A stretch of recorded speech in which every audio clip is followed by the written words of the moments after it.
Roots law for solutions containing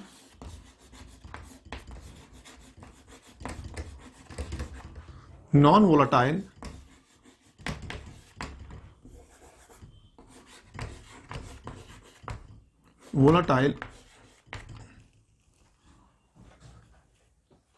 non-electrolytic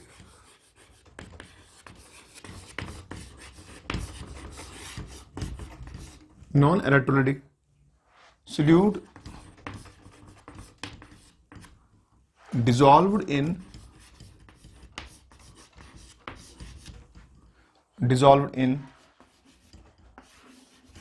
liquid solvent.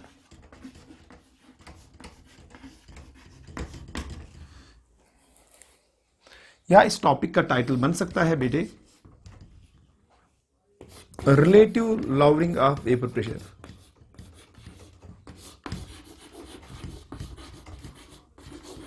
Relative lowering of vapour pressure. Okay, let us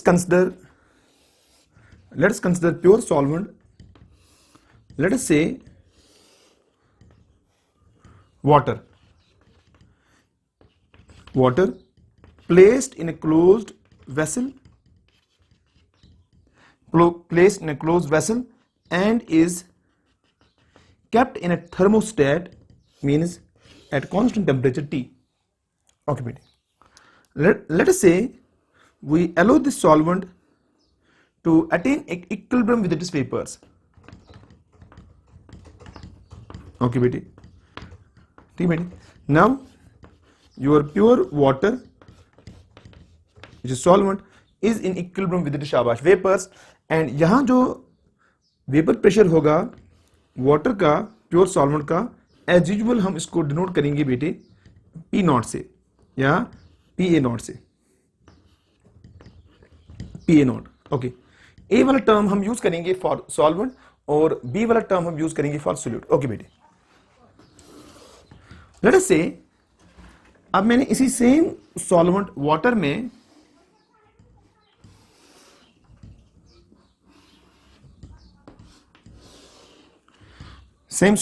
में at the same temperature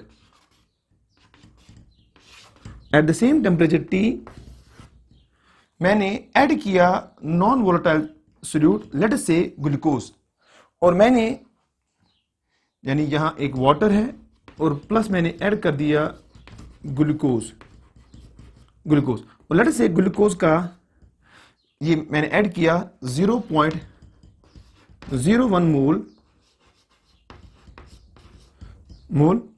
और water का जो मैंने amount लिया था, late us से वाटर का मैंने लिया था बेटे 1000 ग्राम।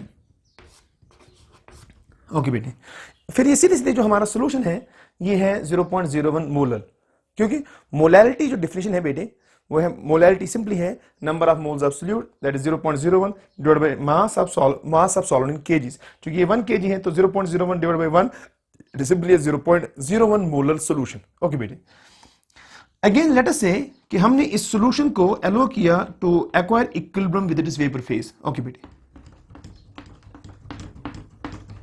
वेपर फेज ध्यान देने वाली बात है, ठीक बेटे। लेट अस से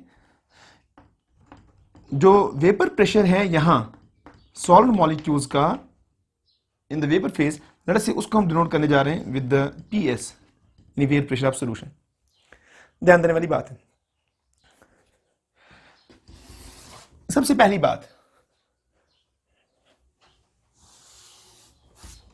देख बेटी,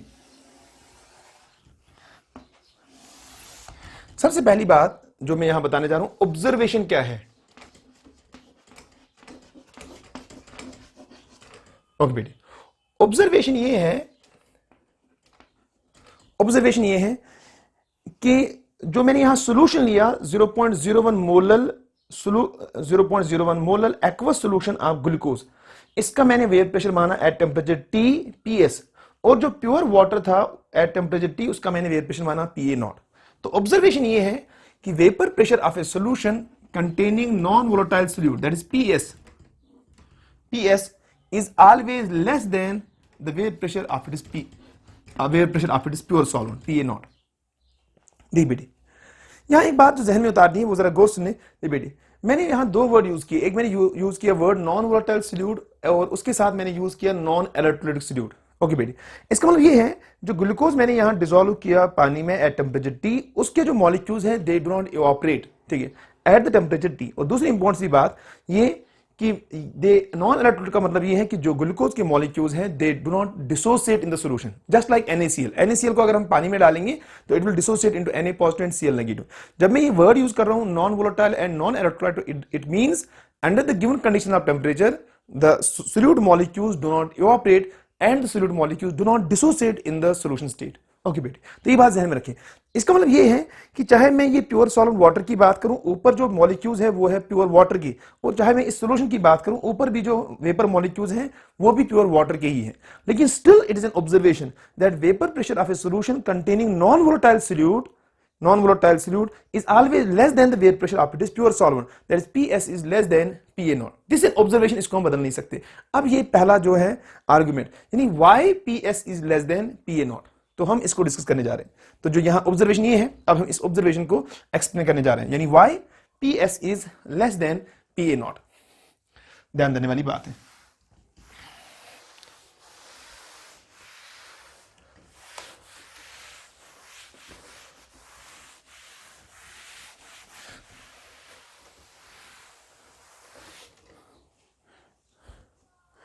तो पहला क्वेश्चन जो अराइज होता है, पहला क्वेश्चन जो अराइज हो रहा है यहां बेटे वो ये है कि why PS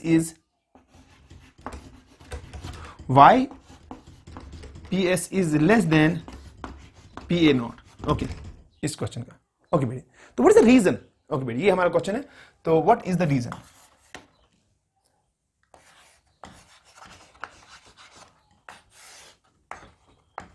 ओके बेटे, let's first go for a classical reason. ठीक है बेटे, ध्यान देने वाली बात है। देख बेटे, अगर मैं प्योर सॉल्वेंट को लेता, जैसे मैंने यहां प्योर वाटर लिया, ठीक बेटे, मैं दोबारा डायग्राम बना रहा हूं, ठीक है, ये मैंने रखा है टेम्परेचर T और ये मेरे पास है प्योर वाटर, मेरे पास ये है pure water, pure solvent. Okay बेटे, और हमने इसको एलो किया to acquire equilibrium with its vapour phase just like this. Okay बेटे, और यहां फिर जब rate of evaporation rate of condensation के बराबर होगा, एट दैट टाइम जो वेपर्स एक्सर्ट करेंगे प्रेशर, उसको आपने डिनोट किया PA0 से। तो PA0 is the equilibrium pressure exerted by the vapors of the water molecules when the rate of evaporation is equal to rate of condensation. Okay बेटी, यानी इस सिचुएशन के कॉरेस्पॉन्डिंग यहां rate of evaporation is equal rate of condensation. अब ध्यान देने वाली बात है ये, ठीक है। अब अगर हम इसका कंपैरिजन करें, अगर हम इसका कंपैरिजन करें सॉल्यूशन के साथ,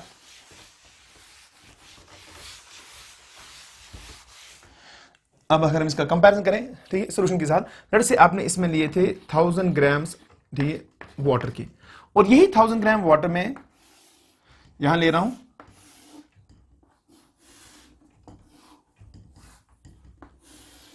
ओके बेटी, ध्यान देने वाली बात है, 1000 ग्राम वाटर मैंने लिए,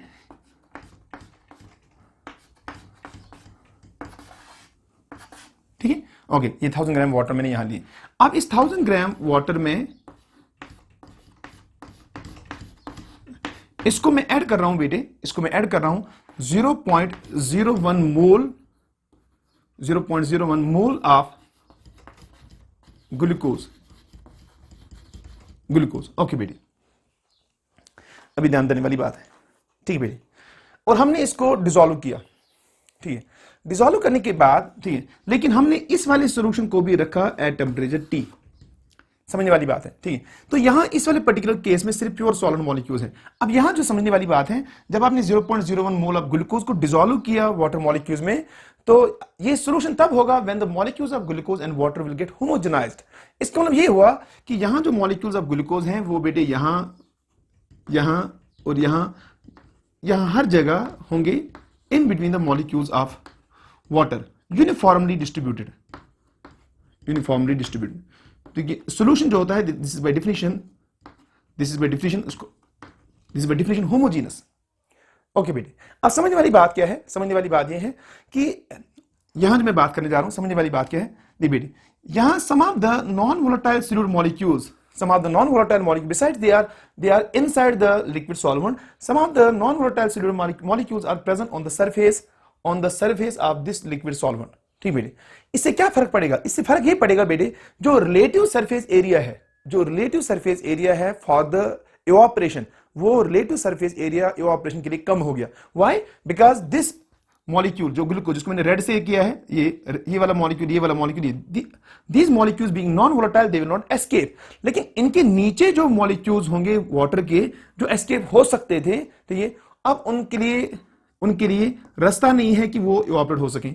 या मैं सिंपली ये ऐसे कह सकते हैं, इससे पहले ये सारा का सारा सरफेस अवेलेबल था फॉर इवापोरेशन, अभी जो relative surface area for evaporation है वो कम हो गया। ठीक है बेटे, तो इससे किस पर फर्क पड़ने वाला है? ध्यान देने वाली बात है, क्योंकि मैंने इसी लिक्विड सॉल्वेंट में ये ऐड किया है, तो ध्यान देने वाली बात है, ये आपका जो लिक्विड सॉल्वेंट पहले इसमें इक्विलिब्रियम था, यानी इसमें rate of evaporation rate of condensation के बराबर था। यानी यहां ये था, यहां आपका था H2O लिक्विड स्टेट में was in equilibrium with H2O in the vapour state. ध्यान देने वाली बात है, जिसको मैं ऐसे लिख सकता हूं, यहां रेट ऑफ इवापोरेशन जो था, ठीक, वो था equal to rate of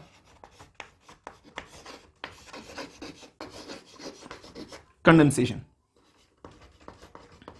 okay बेटे, जब हमने ये ग्लूकोज के मॉलिक्यूल्स इस प्योर सॉल्वेंट में ऐड किए, यहां यानी इसी प्योर सॉल्वेंट को हमने ये ऐड किया, जो पहले इक्विलिब्रियम में था, अब हमने ऐड किया, इससे रेट ऑफ इवापोरेशन पर फर्क पड़ा, क्योंकि rate of evaporation depends, rate of vapour pressure नहीं बेटी, rate of evaporation depends upon the surface area of the liquid. क्योंकि आपने relative surface area available for evaporation कम कर दिया, उससे रेट ऑफ इवापोरेशन घट गया। मगर चूंकि जो ग्लूकोज मॉलिक्यूल्स हैं वो लिक्विड सॉल्वेंट, लिक्विड फेज में डिसॉल्व हुए, वेपर फेज में इसका कोई असर नहीं, तो वेपर फेज में जितने मॉलिक्यूल्स यहां पहले थे, इंस्टेंट एक पर्टिकुलर टाइम पर वो जब आपने डिसॉल्व किया वहां उतनी ही होंगी। इसका मतलब ये हुआ कि रेट ऑफ इवापोरेशन कम हुआ, मगर रेट ऑफ कंडेंसेशन पर कोई फर्क नहीं पड़ा। रेट ऑफ इवापोरेशन कम हुआ और रेट ऑफ कंडेंसेशन कम नहीं हुआ, इसका मतलब अब आपका जो सॉल्यूशन है at this temperature is not at equilibrium, यानी the equilibrium of the pure solvent is disturb. ठीक है, लेकिन every equilibrium process tries to restore back. ठीक है, यानी ये सॉल्यूशन भी अब दोबारा इक्विलिब्रियम में आने की कोशिश करेगा, लेकिन उसके लिए जरा गौर सुनने वाली बात है। लेट से पहले इस प्योर सॉल्वेंट में मैं कहूं, लेट से 10 मॉलिक्यूल जा रहे थे अपसाइड, तो 10 मॉलिक्यूल नीचे आ रहे थे, लेकिन अब जब यहां relative surface area for evaporation कम हुआ, तो लेट से अब मैं ये कहूं कि यहां से ऊपर जा रहे हैं, लेट से मैं कहूंगा 8 मॉलिक्यूल्स, मगर ऊपर जो मॉलिक्यूल्स नीचे आएंगे इनिशियली वो 10 ही नीचे आएंगे, यानी रेट ऑफ कंडेंसेशन ज्यादा होगा, तो यानी 10 कंडेंस हो रहे हैं और 8 ऊपर जा रहे हैं, तो सडनली फिर क्या होगा, ऊपर जो कंसंट्रेशन है वेपर्स का, यानी नंबर ऑफ मॉलिक्यूल्स वेपर्स का होगा, तो ये it will start to decrease, when the number of vapour molecules ऊपर जो है it will start to decrease, suddenly एक पॉइंट ऐसा पहुंचेगा जहां पर rate of evaporation rate of condensation के बराबर होगा, और एट दैट टाइम अगेन एक ऐसा स्टेज पहुंचेगा जब मान लो 8 मॉलिक्यूल्स ऊपर जा रहे हैं तो 8 नीचे भी आ रहे हैं, लेकिन उस पर्टिकुलर टाइम पर जब ये इक्विलिब्रियम अचीव होगा, ऊपर जो कंसंट्रेशन ऑफ वेपर्स रहेगा, क्या वो उतना ही रहेगा जितना हमारे स्टार्टिंग प्योर लिक्विड में था? तो बिल्कुल नहीं, बल्कि यहां जितने जो वेपर मॉलिक्यूल्स होंगे, तो ये यहां वो ज्यादा होंगे, और यहां इक्विलिब्रियम पर अब वेपर मॉलिक्यूल्स कम होंगे। इक्विलिब्रियम पर जो ये सॉल्यूशन का प्रेशर होगा, इक्विलिब्रियम पर जो सॉल्यूशन की वेपर्स एक्सर्ट करेंगे pressure, it will correspond to the number of molecules of vapour in the vapour phase. क्योंकि यहां number of molecules vapour phase में इसके कंपैरिजन में कम है, सडनली ये प्रेशर इससे क्या होना चाहिए, कम। ठीक है, तो यहां से हम कंक्लूड कर सकते हैं कि PS is less than PA not. Okay, तो यहां से हमने ये सीखा कि मैं ये कह सकता हूं, अगर मैं इस सारी डिस्कशन को कंक्लूड इस तरह करूं, मैं कहूंगा कि addition of non volatile solute to a liquid solvent reduces the escaping tendency of solvent molecules from liquid state into the vapor state. Why? Because the relative surface area available for evaporation gets reduced. However, at that particular instant, there is no change in the rate of condensation. Now, the solution again tries to restore back its equilibrium state, but the equilibrium state will be restored correspond to a state where again the rate of evaporation will be equal to rate of condensation, but in that case, in the solution state, the number of molecules in the vapor phase at equilibrium will be lesser than the number of molecules in the vapor phase of the pure solvent. It means in the solution state, the number of molecules in the vapor phase available for exerting pressure will be lesser than the number of molecules of pure solvent available for exerting pressure. Certainly, the vapor pressure of the solution, that is PS, should be less than PA naught. I hope so you understand. Okay, next, what is the thermodynamic reason? What is the thermodynamic reason for why PS is less than PA naught? PA naught. Okay, beti. Thermodynamic reason.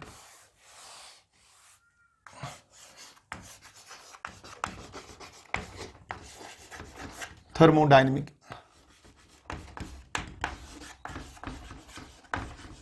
reason. Okay बेटे, समझने वाली बात है.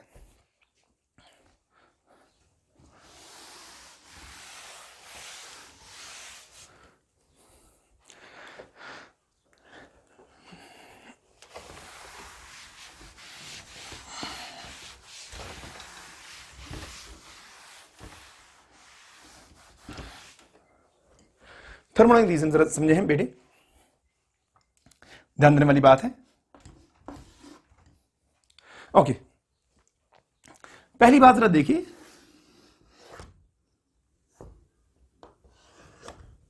ध्यान देने वाली बात है. देख बेटे, ये मैं इससे पहले भी बात कर चुका हूं कि why at any particular temperature molecules of water are escaping from liquid state into the vapor state. ये मैं इससे पहले आपको समझा चुका हूं. Molecules are escaping for the gain of translational entropy. यानी अगर मैं पहले प्योर सॉल्वेंट की बात करूं, मैं बात करूं इसका डेल्टा एच वेपराइजेशन का वैल्यू, डेल्टा एच वेपराइजेशन का वैल्यू जो इसका है बेने, तो यानी कितना अमाउंट ऑफ एनर्जी आपको चाहिए so that you can convert 1 mole of a liquid from liquid state into the vapour state. ठीक है, certainly this will have some positive value. Why? Because if you want to convert liquid molecules from liquid state into the vapor state, you have to move from stronger intermolecular forces to weaker intermolecular forces. Yani while moving from liquid state into the vapor state, you are overcoming the intermolecular force of attraction. Thus, the energy required for conversion of liquid molecules from liquid state into the vapor state will be an endothermic process. And thus, मैं कह सकता हूँ कि delta H vaporization जो होगा, इसका value होगा बेटे पॉजिटिव. ठीक है, लेकिन मैं इसको लिखने जा रहा हूं delta H vaporisation of pure solvent, इसलिए मैं इसको लिखने जा रहा हूं let us say delta H vaporisation solvent. Okay बेटे, ध्यान देने वाली बात है. पॉजिटिव होगा, कुछ वैल्यू होगा. लेट अस से मैं कहूं पॉजिटिव वैल्यू है, लेट अस से मैं कहूं ये है x किलो जूल्स पर मोल.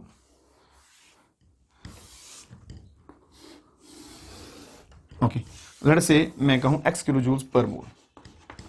अब ध्यान देने वाली बात है, देखिए भाई, सडनली अगर हम इस सॉल्यूशन का डेल्टा एस कंपेयर करेंगे, सडनली यहां जो प्योर सॉल्वेंट मॉलिक्यूल्स है लिक्विड स्टेट में जो प्योर वाटर मॉलिक्यूल्स है, इनके पास 3 तरह का मोशन है. एक है translational motion, rotational motion and vibrational motion.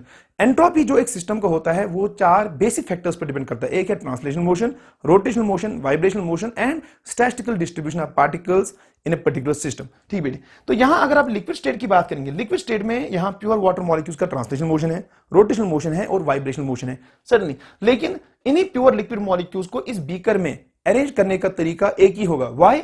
क्योंकि उसका रीजन क्या है? देखिए, उसका रीजन ये है क्योंकि every water molecule is similar with another water molecule. अगर यहां से आप एक वाटर मॉलिक्यूल उठाएंगे और उसको यहां ले जाएंगे और यहां से इस वाले मॉलिक्यूल को यहां ले आएंगे, it will not look like a change. ठीक बेटे, क्योंकि जो स्टैटिस्टिकल एंट्रोपी होती है S equalled K ln of W होता है number of ways by the particles of the system can be arranged. तो यहां प्योर लिक्विड में वाटर मॉलिक्यूल्स को इस बीकर में अरेंज करने का तरीका एक ही है, इसलिए इसके लिए स्टैटिस्टिकल एंट्रोपी का कोई भी कंट्रीब्यूशन नहीं है प्योर लिक्विड में. यानी प्योर लिक्विड में लिक्विड स्टेट में जो एंट्रोपी होगा, ठीक है, लिक्विड स्टेट में जो एंट्रोपी होगा, लेट अस से मैं कहूं ये है entropy of the liquid S in the liquid state, समझने वाली बात है। ओके बेटे, ओके यहां मैं लिख देता हूं आपके लिए, लेट अस से this is S in the liquid state. अब अगर मैं इसको कंपेयर करूं with S in the vapour state, vapour state में अगेन जो वेपर मॉलिक्यूल्स है वाटर के, उनके पास तीन तरह का मोशन है, translational, rotational and vibrational. But the extent of translational motion of water molecules in the vapour state is much greater than the extent of translational motion in the liquid state. Due to this reason जो entropy होगा liquid molecules का इन the vapour state, इसको मैं ऐसे दिखाने जा रहा हूं S vapour, it will be much greater than S liquid. तो यहां जो यहां से लेकर यहां तक जो एक चेंज होगा, this will be S final minus S initial, ये होगा पॉजिटिव। तो मैं अगेन कहूंगा यहां डेल्टा एस का जो वैल्यू होगा वो होगा बेटे पॉजिटिव।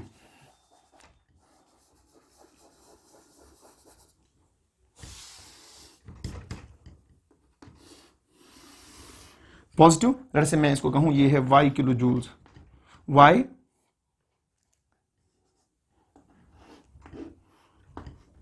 किलो जूल्स पर केल्विन। ओके लेट से इतना वैल्यू y किलो जूल्स, ये चेंज है, change in entropy for the pure liquid. अब ध्यान देने वाली बात है,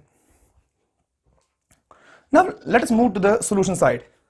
ठीक है, अच्छा what about it is delta G, what about delta G, delta G of pure solvent. अगर मैं लिखूं delta G of, delta G vaporisation जो मैं लिखूं और यहां मैं लिखूं सॉल्वेंट यानी प्योर सॉल्वेंट की बात करूं, तो वो वैल्यू सिंपली आएगा, वो आएगा delta H vaporisation minus T delta S vaporisation. ध्यान देने वाली बात है। ओके बेटी, एक प्रोसेस कब स्पॉन्टेनियस होता है, ठीक है, जब उसका डेल्टा जी का वैल्यू होगा नेगेटिव। जब डेल्टा जी का वैल्यू होगा more in negative side, more and more negative, तो वो होगा मोर एंड मोर स्पॉन्टेनियस। अब जरा ध्यान देने वाली बात है, जहां डेल्टा एच का वैल्यू पॉजिटिव है और डेल्टा एस वेपराइजेशन का वैल्यू भी पॉजिटिव है, मगर जब ये टी डेल्टा एस वेपराइजेशन का वैल्यू होगा greater in magnitude than delta H vaporisation, तब डेल्टा जी वेपराइजेशन का वैल्यू आएगा negative and your process will be spontaneous. इस डेल्टा जी का जो मैग्नीट्यूड होगा नेगेटिव साइड में, उसका जो मैग्नीट्यूड होगा नेगेटिव मैग्नीट्यूड, नेगेटिव साइड में जो इसका मैग्नीट्यूड होगा वो डिसाइड करेगा कि ये प्रोसेस किस हद तक जाएगा before it will attain equilibrium. ठीक है, यानी ये डिसाइड करेगा डेल्टा जी का जो नेगेटिव वैल्यू है, डेल्टा जी का जो नेगेटिव वैल्यू है ओवरऑल, ठीक है, लेट अस से मैं कहूं वो जो डेल्टा जी का नेगेटिव वैल्यू है ओवरऑल, ठीक है, क्योंकि ये स्पॉन्टेनियस तब होगा, लेट अस से मैं कहूं ये वैल्यू है, ठीक है, minus z kilo joule per मोल। ओके लेट अस से लाइक दिस। ओके बेटी, अब जितना ये z का जो मैग्नीट्यूड यानी नेगेटिव वैल्यू यानी -2 -3 से होने, जितना नेगेटिव साइड में इसका मैग्नीट्यूड होगा ज्यादा, नेगेटिव साइड में इसका मैग्नीट्यूड उतना ही ये वाला प्रोसेस होगा मोर स्पॉन्टेनियस। और इसका जो नेगेटिव मैग्नीट्यूड होगा वो डिसाइड करेगा कि ये किस हद तक ये जाएगा towards vapour side before it will attain equilibrium. यानी डेल्टा जी का वैल्यू डिसाइड करेगा कि यहां कितने कंसंट्रेशन में वेपर्स रहेंगे और वो डिसाइड करेगा what will be the value of P A nought. ये आपको ध्यान में रखना बेटी। अब जरा ध्यान देने वाली बात है, अब जरा हम सॉल्यूशन के लिए भी यही वाला डिस्कशन करने जा रहे हैं। ठीक बेटी, देखिए बेटी, सॉल्यूशन के लिए हम यही डिस्कशन करने जा रहे हैं। तो सबसे पहली बात जो हम करेंगे वो करेंगे हम delta G delta H again vaporisation की बात करेंगे, लेकिन for solution. Delta vaporisation solution की बात करेंगे। ध्यान देने वाली बात है, देखिए बेटे,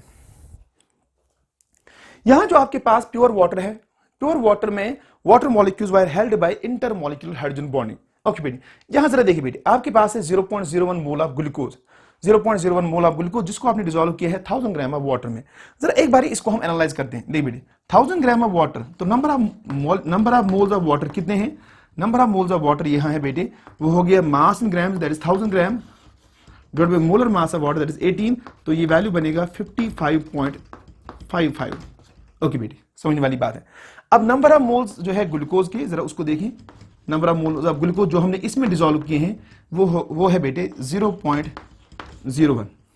ठीक है, मैं इनका रेशो लेने जा रहा हूं ताकि हम एक आइडिया डेवलप करें। ठीक है, तो जरा मुझे बताइए, अगर मैं आपको बोलूं number of moles of water divided by number of moles of glucose, इसका रेशो मुझे बताइए। इसका रेशो जो आएगा वो आएगा बेटे मैं इसको राउंड ऑफ कर रहा हूं, ये 55.6 में इसको मानता हूं, डिवाइड हुआ 0.01। ओके बेटे 0.01। देख लीजिए ये वैल्यू कितना बनेगा, ये वैल्यू बनेगा बेटे, ये ऊपर 100 से मल्टीप्लाई होगा, ये होगा 5560 डिवाइड बाय 1। जरा इस रेशो को हम इंटरप्रेट करते हैं ताकि हमें बात समझ आए। इसका मतलब ये हुआ, ये जो हमारा यहां सॉल्यूशन है, इस सॉल्यूशन में 5560 वाटर मॉलिक्यूल्स के कॉरेस्पॉन्डिंग एक मॉलिक्यूल ऑफ ग्लूकोज है, एक मॉलिक्यूल ऑफ ग्लूकोज है। इसके बाद जब नेक्स्ट 5560 मॉलिक्यूल्स होंगे, किसकी मॉलिक्यूल्स होंगे, किसकी, शाबाश, वाटर के, उनमें एक मॉलिक्यूल ऑफ ग्लूकोज प्रेजेंट होगा। इसका मतलब 5000, अगर मैं इसको ओवर सिंपलीफाई करूं तो मैं ऐसे बोल सकता हूं कि आउट ऑफ 5560 मॉलिक्यूल्स सिर्फ एक मॉलिक्यूल ऐसा है जिसकी विसिनिटी में हो सकता है एक ग्लूकोज मॉलिक्यूल। रेस्ट 5500 एंड फिर बचते हैं बेटे 59 मॉलिक्यूल्स, वो सराउंडेड है completely by the water molecules itself. इसका मतलब ये हुआ कि ये जो हमारा डाइल्यूट सॉल्यूशन है, इसमें प्रैक्टिकली जो वाटर मॉलिक्यूल्स है they are almost surrounded by the water molecules itself. जैसा कि प्योर सॉल्वेंट में सॉल्यूशन था, प्योर सॉल्वेंट में भी one water molecules was surrounded by the water molecules. और यहां भी आप देखिए कोई इतना ज्यादा फर्क नहीं है, 5560 मॉलिक्यूल्स के कॉरेस्पॉन्डिंग वहां एक मॉलिक्यूल है ग्लूकोज का। इसका मतलब ये, यानी आप देखिए नंबर ऑफ मोल्स का रेशो वही होता है जो नंबर ऑफ मॉलिक्यूल्स का होता है। तो यहां देखिए 5560 मॉलिक्यूल्स में एक मॉलिक्यूल ग्लूकोज का है। इसका मतलब ये हुआ कि ये एक मॉलिक्यूल एक पर्टिकुलर टाइम पर एक ही वाटर मॉलिक्यूल की विसिनिटी में रहेगा। तो बाकी जो बचे 5559 molecules, they are purely surrounded by the water molecules. हाँ, out of this 5560 molecules, one water molecule is surrounded by the molecule of glucose, but only from one side. ठीक है, इसका मतलब ये हुआ कि इस सॉल्यूशन में जो लिक्विड स्टेट में इंटरमॉलिक्यूलर फोर्सेस हैं और जो प्योर सॉलिड में इंटरमॉलिक्यूलर फोर्स हैं, इसमें कोई इतना ज्यादा फर्क है ही नहीं। ठीक है, जब आप यहां इवापोरेट कर रहे हो from liquid state into the vapour state, और जब आप यहां इवापोरेट कर रहे हो from liquid state into the vapour state, vaporise यहां भी वाटर ही हो रहे हैं और वेपराइज यहां भी वाटर ही हो रहा है। ग्लूकोज मॉलिक्यूल तो वेपराइज हो ही नहीं रहे, तो इसका मतलब फाइनल स्टेट तो वेपर स्टेट सेम है, लेकिन जो इनिशियल स्टेट है, इनिशियल स्टेट जो यहां लिक्विड, जिसको हम बोलेंगे प्योर सॉल्वेंट स्टेट, और ये सॉल्यूशन स्टेट, इसमें ऑलमोस्ट सिमिलर इंटरमॉलिक्यूलर फोर्स हैं। तो फिर मैं बोलूंगा डेल्टा एच वेपराइजेशन जो होगा बेटे सॉल्यूशन का, it will be almost equal. मैं 100% इक्वल नहीं कह सकते, लेकिन ऑलमोस्ट इक्वल ये होगा again x kilo joule per मोल, यानी कोई इतना ज्यादा फर्क नहीं है, x किलो जूल पर मोल, ये वैल्यू सेम होना चाहिए almost. What is the reason? तो यहां इसका मैं रीजन लिख देता हूं आपके लिए। ऐसा क्यों मैंने कहा,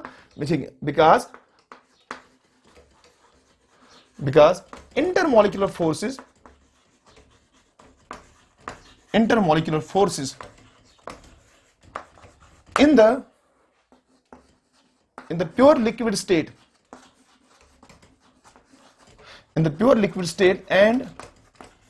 and dilute solution state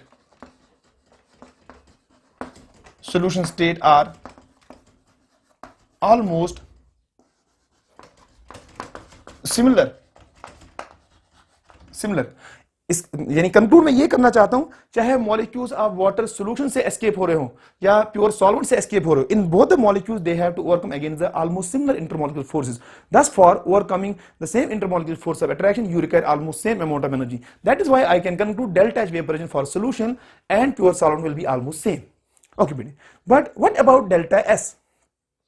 ध्यान देने वाली बात है, डेल्टा एस वेपराइजेशन की बात करूं, मगर ये डेल्टा एस वेपराइजेशन यहां ध्यान दे रहे हैं, ये डेल्टा एस वेपराइजेशन है, यहां मैं लिखना भूल गया, ठीक है। तो ये डेल्टा एस वेपराइजेशन जो है बेटे, ये सॉल्वेंट का है, प्योर सॉल्वेंट का। अभी मैं डेल्टा एस वेपराइजेशन लिखने जा रहा हूं सॉल्यूशन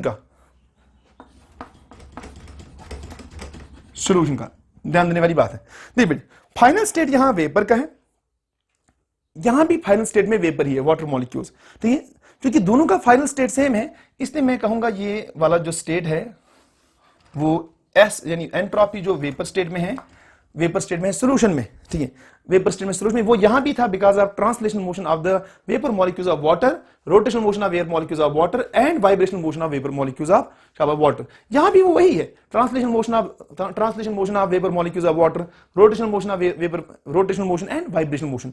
इसलिए जो मैं कहूंगा जो एस यानी जो S in the vapour state होगा सॉल्यूशन का, it will B same 100%। Okay बेटे, लेकिन व्हाट अबाउट द एंट्रोपी जो यहां प्योर लिक्विड में था, और अब entropy in the solution state जो कि लिक्विड स्टेट है। ओके बेटे, एंट्रोपी इसका क्या वैल्यू होगा? ध्यान देने वाली बात है। नहीं बेटे, अगर मैं कंपैरिजन करूं, ठीक है, ये हमने माना था, मैं पहले इसको लिख देता हूं, ये मैंने माना था, ये है S इन द S, इसको मैंने लिखा था SL प्योर सॉल्वेंट के लिए, SL का मैं ये वैल्यू लिख देता हूं, ये प्योर सॉल्वेंट का है, तो ये इसको मैं यहां लिख देता हूं, ये प्योर सॉल्वेंट है, प्योर सॉल्वेंट का मैं इसका लिखने जा रहा हूं इसके कंपैरिजन में। अब जरा ध्यान दें, यहां जो लिक्विड स्टेट ऑफ वाटर में जो एंट्रोपी था वो था because of translational motion of water molecules, rotational motion and vibrational motion. Again मैंने यहां उसी टेंपरेचर पर रखा है, तो यहां जो वाटर मॉलिक्यूल्स का ट्रांसलेशनल मोशन, रोटेशनल मोशन और वाइब्रेशनल मोशन है वो तो सेम होगा, बट यहां एक एडिशनल टर्म है जिसको आप बोलते हैं स्टैटिस्टिकल एंट्रोपी। वो स्टैटिस्टिकल एंट्रोपी जो है बेटे, जिसको मैं बोल रहा था, दैट इज गिवन बाय, ठीक है, that is given by S equal Boltzmann's constant log to the base E, natural log, and W is the number of ways by which the particles of the system can be arranged। ध्यान देने वाली बात है, यानी यहां जो entropy है liquid state में वो तीन पैरामीटर की वजह से है, एक है translational motion of water, rotational motion of water and vibrational motion of water, जबकि यहां सोल्यूशन स्टेट में जो एंट्रोपी है वो चार पैरामीटर की वजह से है, translational motion, rotational motion and vibrational motion, मगर यहां एडिशनल टर्म आएगा statistical entropy. What is the reason? Reason ये है कि यहां जो वाटर मॉलिक्यूल्स थे वो सारे के सारे दिखने में एक जैसे, ठीक है। अगर हम यहां इसको और एक अरेंजमेंट में रखना चाहें भी तो it will not be a new arrangement. Why? यहां दो वाटर मॉलिक्यूल्स को एक्सचेंज करने का मतलब ये हुआ it will not be a new arrangement, it will B only one arrangement. तो इसका मतलब W फॉर प्योर सॉल्वेंट आएगा 1, तो यहां S का वैल्यू जो स्टैटिस्टिकल एंट्रोपी होगा प्योर सॉल्वेंट के लिए that will be equal to 0। लेकिन अब जरा ध्यान दे रहे बेटे, यहां देखिए, यहां जो ग्लूकोज मॉलिक्यूल है, ग्लूकोज मॉलिक्यूल वाटर मॉलिक्यूल जैसा नहीं है। देखिए अब अगर मैं यहां से एक वाटर मॉलिक्यूल उठाऊं, उसको यहां ले जाऊं और उसको यहां ले जाऊं, तो सडनली ठीक है, यहां क्योंकि दो टाइप के मॉलिक्यूल्स हैं, इनको एक्सचेंज करने के बाद हम इनको वेरियस पॉसिबल अरेंजमेंट्स में रख सकते हैं इन द सॉल्यूशन स्टेट, ठीक है। तो वो ट्रेमेंडसली बहुत ज्यादा होगा। देखिए बेटे, जैसे मैं आपको ऐसे समझाता हूं, अगर मेरे पास एक ही ग्लूकोज मॉलिक्यूल होता तो इस लिक्विड स्टेट में उसको रखने के तरीके वो कितने थे, यानी अगर हम हर एक वाटर मॉलिक्यूल की पोजीशन पर इसको रख सकते थे, तो ऑलमोस्ट अगर वाटर मॉलिक्यूल्स प्रेजेंट होते सिर्फ 1 मोल यानी 6.02 × 10⁻23, तो एक ग्लूकोज मॉलिक्यूल के कॉरस्पॉन्डिंग हमारे पास पोजीशंस थे, इनको हम 6.02 × 10⁻23 जगह रख सकते थे। इसी तरह अब यहां मेरे पास एक से ज्यादा ग्लूकोज मॉलिक्यूल है, मैं सिर्फ आइडिया दे रहा हूं, क्वालिटेटिव आइडिया, यानी यहां जो सोल्यूशन के लिए जो पॉसिबल वेज ऑफ अरेंजमेंट बनेंगे वो ट्रेमेंडसली बहुत ज्यादा बनेंगे। मैं सिर्फ इसको ताकि ये बात आपके जहन में आए, क्योंकि लोअर क्लास पर आप स्टैटिस्टिकल एंट्रोपी के बारे में इतना नहीं जानते, आपको आइडिया आए। लेट अस से मैं इसको कंपैरिजन ऐसे करूं, लेट अस से मेरे पास ये जो प्योर सॉल्वेंट था, देखिए इन प्योर वाटर मॉलिक्यूल्स को मैं व्हाइट बॉल्स के साथ, टेनिस बॉल ना, व्हाइट बॉल्स के साथ कंपेयर कर रहा हूं, तो यहां हर वाला वाटर मॉलिक्यूल जो है ना वो it is just like a tennis ball. अगर मैं आपको बोलूं लिक्विड स्टेट में यहां व्हाइट बॉल, यानी अगर मैं इनको व्हाइट बॉल जो है, ठीक है, इनको अरेंज करूं जस्ट लाइक दिस। देखिए बेटे, अगर मैं इनको यहां दिखाऊं ये अरेंजमेंट, ओके बेटे, अगर मैं पहले प्योर सॉल्वेंट की बात करूं, लेट अस से मैं कहूंगा ये था, इनको मैं लिक्विड स्टेट में, ये हैं प्योर वाटर मॉलिक्यूल्स जिनको मैं just like spherical white balls दिखा रहा हूं। देखिए बेटे, अगर मैं यहां से एक वाटर मॉलिक्यूल को यहां लाऊं और इसको यहां ले जाऊं, यानी इन पोजीशन चेंज करूं, तो क्या ये कोई नया अरेंजमेंट होगा? It will not be a new arrangement, ठीक है। लेकिन अब अगर इनमें से कोई एक मॉलिक्यूल भी ऐसा होगा, लेट अस से मैं कहूं ये है एक मॉलिक्यूल और ये मॉलिक्यूल वाटर नहीं है बल्कि ग्लूकोज है। अब देखिए जरा, अगर मैं इसको इस पोजीशन पर रखूं तो ये एक अरेंजमेंट है, इसको हम आइडेंटिफाई कर पा रहे हैं। लेकिन अब अगर मैं इसी को यहां इस लेयर में ना रखूं बल्कि वहां वाटर मॉलिक्यूल ही रखूं और इसको मैं यहां शिफ्ट करूं, तो क्या ये पहला वाला अरेंजमेंट और दूसरा वाला अरेंजमेंट सेम है? बिल्कुल नहीं है। आप देखिए इसी तरह से अब हम देखिए, अगर मैंने सिर्फ बीकर में 1 2 3 4 5 6, ये मैंने यहां रखे 3 3 3 हो गए 9 12 और 15, तो इसका मतलब ये हुआ अगर मैं से सिर्फ इसमें 15 में से एक मॉलिक्यूल को ग्लूकोज रखूं तो मेरे पास 14 ऐसी पोजीशंस हैं जहां मैं ग्लूकोज मॉलिक्यूल को रख सकता हूं, तो मेरे पास 14 नए अरेंजमेंट बनेंगे, ठीक है, इन पार्टिकल्स को इस बीकर में रखने की, ठीक है। यानी इसका मतलब ये हुआ कि एक भी पार्टिकल अगर आप प्योर लिक्विड स्टेट में ऐड करेंगे डिफरेंट पार्टिकल, तो उसको रखने की तरीके सॉल्यूशन स्टेट में बहुत ज्यादा होंगे। इसलिए यहां जब आप नॉन वोलेटाइल सॉल्यूट ऐड कर रहे हैं सॉल्यूशन में, तो यहां there is a tremendous increase of, there is a very large increase of statistical entropy, ठीक है। इसका मतलब सॉल्यूशन स्टेट जो है ना आपका, सॉल्यूशन स्टेट जो आपका है उसके पास 4 पैरामीटर है, एक है ट्रांसलेशनल मोशन, रोटेशनल मोशन और वाइब्रेशनल मोशन, और उसके अलावा इसके पास है ट्रांसलेशनल मोशन। हाँ, लेकिन अब आप बोलेंगे सर क्या यहाँ ट्रांसलेशन मोशन और ट्रांसलेशन मोशन में कोई फर्क नहीं? नहीं, मैंने दोनों को रखा है एट द सेम टेम्परेचर, और हम जानते हैं एवरेज काइनेटिक एनर्जी का डायरेक्ट रिलेशनशिप टेम्परेचर के साथ है, तो हम मान सकते हैं it is very good approximation. हम कहें translation motion of this water molecules in the solution state and translation motion of water molecules in the pure solid state is almost same, rotational motion and vibrational motion. तो यहां जो main difference create होगा that will B because of statistical entropy. Suddenly जो आपको समझ आया कि जो सॉल्यूशन का एंट्रोपी होगा वो बहुत ज्यादा होगा in comparison to pure liquid. अब जरा इसको गौर से देखिए बेटे, इसको गौर से देखें तो अगर ये मैं मानूं प्योर सॉल्वेंट का, तो सॉल्यूशन का एंट्रोपी इससे बहुत ऊपर होना चाहिए। ये मैं लिखने जा रहा हूं एस सॉल्यूशन एंट्रोपी, ठीक है। हाँ, लेकिन सॉल्यूशन से भी ज्यादा होगा किसका? वेपर स्टेट का। यानी एंट्रोपी का जो होगा ऑर्डर वो इस तरह से होगा, प्योर लिक्विड का सबसे कम, फिर सॉल्यूशन का, फिर वेपर स्टेट का। तो यहां जो चेंज इन एंट्रोपी होगा सॉल्यूशन का, चेंज इन एंट्रोपी सॉल्यूशन का ये वैल्यू है, लेकिन जो प्योर स्टेट के लिए, जो प्योर सॉल्वेंट के लिए चेंज इन एंट्रोपी है वो ये है। प्योर सॉल्वेंट के लिए जो चेंज इन एंट्रोपी का वैल्यू हमने माना था, वो वैल्यू हमने माना था बेटे वाई किलो जूल्स। आप देख लीजिए वाई किलो जूल्स, ठीक है। यानी यहां से लेकर यहां तक ये वाई किलो जूल्स है, वाई किलो जूल पर केल्विन मैंने माना था इसको, लेकिन अब यहां मैं लिखने जा रहा हूं, ठीक है। लेट अस से मैं इसको बोलूं क्यू किलो जूल्स पर केल्विन सॉल्यूशन का। सडनली सर आप देखिए, हाँ, लेकिन डेल्टा एस का जो वैल्यू है चेंज इन एंट्रोपी जो सॉल्यूशन का है वो अगेन पॉजिटिव है, मगर magnitude wise change in entropy for solution जो है वो है very less in magnitude in comparison to change in entropy for pure liquid. तो हम कंक्लूड कर सकते हैं इस तरह से, तो हम कंक्लूड करेंगे इस तरह से बेटे, ठीक बेटे, हम कंक्लूड करने जा रहे हैं इस तरह से।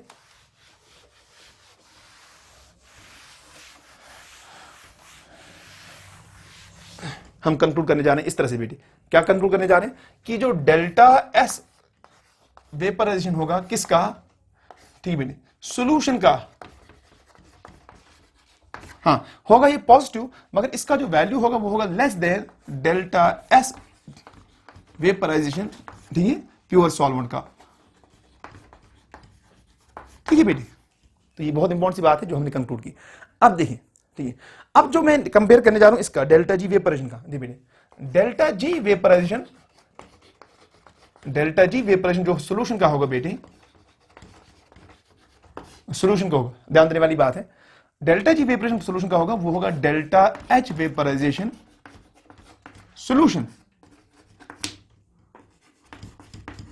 Minus T delta S vaporization solution.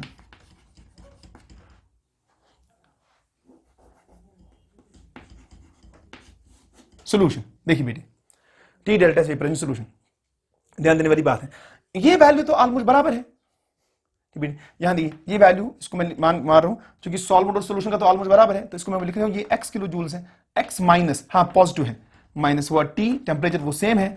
अब यहां जो वैल्यू है वो है q किलो जूल्स, q में लिखने जा रहा हूं सिंपली, नहीं बेटे। लेकिन जो जरा गौर से देखिए बेटे, जो हाँ ओवरऑल वैल्यू नेगेटिव होगा तभी सॉल्यूशन में क्योंकि सॉल्यूशन में भी इवापोरेशन हो रहा है, तो इसका मतलब वहां भी इवापोरेशन जो it is a spontaneous process, तो वहां भी जो डेल्टा जी का ओवरऑल वैल्यू होना चाहिए वो होना चाहिए नेगेटिव, मगर नेगेटिव वैल्यू का जो मैग्नीट्यूड होगा ना that is important for us. आप देखिए यहां आप एक्स को सब्ट्रैक्ट कर रहे हैं term T delta S vaporization, ठीक है, टी डेल्टा एस वेपराइजेशन वो प्योर सॉल्वेंट का था, यहां प्योर सॉल्वेंट का, ठीक बेटे। तो यहां मैं इसको लिख देता हूं प्योर सॉल्वेंट का, ओके बेटी, क्योंकि ये डेल्टा एस वेपरेशन प्योर सॉल्वेंट का यहां हम भी मैंने लिख दिया वो बहुत ज्यादा था, ठीक है, जिसको हमने कहा था ये था, शाबाश, ये था वाई किलो जूल, ठीक बेटी, प्योर सॉल्वेंट का। तो यहां टी इंटू वाई था, टी इंटू वाई था, यहां पहले में आता प्योर सॉल्वेंट के लिए आता x minus T into y, और दूसरे में वो आ रहा है x minus T into q, क्योंकि टी इंटू क्यू का वैल्यू पॉजिटिव वैल्यू कम है मैग्नीट्यूड वाइज, तो एक्स माइनस दिस ये भी नेगेटिव होगा, मगर इसका जो नेगेटिव वैल्यू होगा, लेट अस से मैं कहूं इसका नेगेटिव वैल्यू है minus R kilo joule per mole. अब इसको जरा गौर से समझने वाली बात है, यानी नेगेटिव वैल्यू दोनों के लिए है, यानी सॉल्यूशन के लिए भी नेगेटिव वैल्यू है, और नेगेटिव वैल्यू सॉल्यूशन के लिए भी है, और नेगेटिव वैल्यू प्योर सॉल्वेंट के लिए भी है। बट इंपॉर्टेंट सी बात जो है, जो डेल्टा जी वेपराइजेशन होगा, जो डेल्टा जी वेपराइजेशन किसका? प्योर सॉल्वेंट का, ठीक है, इसका जो मैग्नीट्यूड मॉड नेगेटिव दोनों का है, मॉड वो मैग्नीट्यूड ज्यादा है देन डेल्टा जी वेपराइजेशन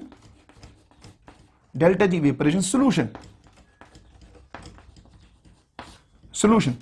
ठीक है, यहां मैं इसको ऐसे लिखूं, क्योंकि इसका डेल्टा जी वेपराइजेशन हमने माना था शाबाश माइनस जेड, यहां मैं लिखूं माइनस जेड किलोजूल पर मोल। तो भाई कॉन्सेप्ट इसका मैग्नीट्यूड ज्यादा आना चाहिए किसके मैग्नीट्यूड से, माइनस क्यू किलोजूल पर मोल, सॉरी माइनस आर पर मोल। मैं इससे पहले भी आपको ये बताया था कि ये जो है पहले नेगेटिव वैल्यू डिसाइड करता है कि प्रोसेस स्पॉन्टेनियस होगा या नहीं, मगर वो प्रोसेस फॉरवर्ड डायरेक्शन में किस हद तक जाएगा वो डिसाइड करता है डेल्टा जी का मैग्नीट्यूड, नेगेटिव मैग्नीट्यूड। क्योंकि नेगेटिव मैग्नीट्यूड प्योर सॉल्वेंट के लिए ज्यादा है, इसलिए इसमें जो एक्सटेंट ऑफ वेपराइजेशन होगा उसका एक्सटेंट बहुत ज्यादा होगा। क्योंकि डेल्टा जी वेपराइजेशन सॉल्यूशन के लिए कम lesser in magnitude but in the negative side, ठीक है, इसलिए वो भी स्पॉन्टेनियस होगा और before attaining equilibrium it will proceed to a lesser extent.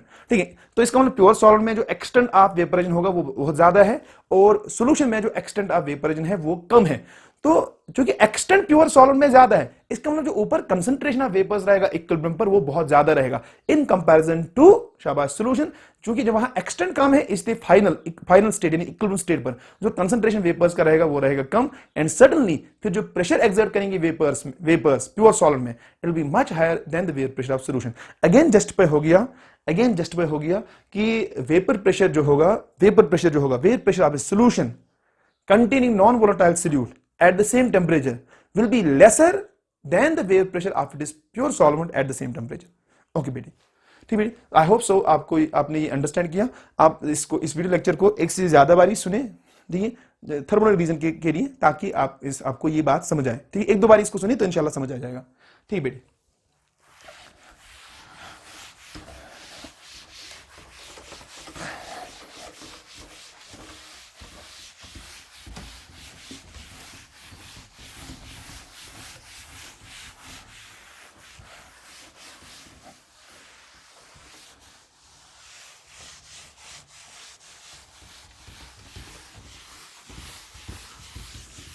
इसमें इस थर्मोडायनामिक डिस्कशन में जो तीन इंपॉर्टेंट बातें हैं उनको मैं कंक्लूड कर रहा हूं, जरा उनको आप गौर से सुने बेटी, कंक्लूड करें जरा। देखिए बेटी, पहली बात, जो डेल्टा हमने बोला कि जो डेल्टा एच वेपराइजेशन सॉल्यूशन का है, डाइल्यूट सॉल्यूशन की बात हो रही है, डाइल्यूट सॉल्यूशन का, it is almost equal to delta H vaporisation of pure solvent. Okay बेटी, ये पॉइंट नंबर 1। ओके बेटी, दूसरी बात जो हमने जस्टिफाई की, जो डेल्टा एस वेपरेशन होगा चेंज इन एंट्रोपी सॉल्यूशन का, चेंज इन एंट्रोपी जो सॉल्यूशन का होगा वो होगा lesser in magnitude than delta S vaporization of pure solvent. Okay बेटी, ओके, तीसरी इंपॉर्टेंट सी बात, जो magnitude of delta G vaporization for solution होगा वो होगा lesser than the magnitude of delta G vaporization of pure solvent. हाँ, एक बात ध्यान में रखनी है बेटी कि डेल्टा जी वेपराइजेशन सॉल्यूशन का भी नेगेटिव होगा, delta G vaporization pure solvent का भी नेगेटिव होगा, लेकिन हमने कंक्लूड किया कि magnitude of delta G vaporization of solution will be lesser in magnitude than delta G vaporization of शाबाश प्योर सॉल्वेंट। ओके बेटी, ये तीन इंपॉर्टेंट सी बातें हैं जो हमने इस थर्मोडायनेमिक डिस्कशन से सीखी। Okay, now let us apply the Raoult's law to the solution containing non-volatile non-electrolytic solute dissolved in the volatile liquid solvent। Okay बेटी,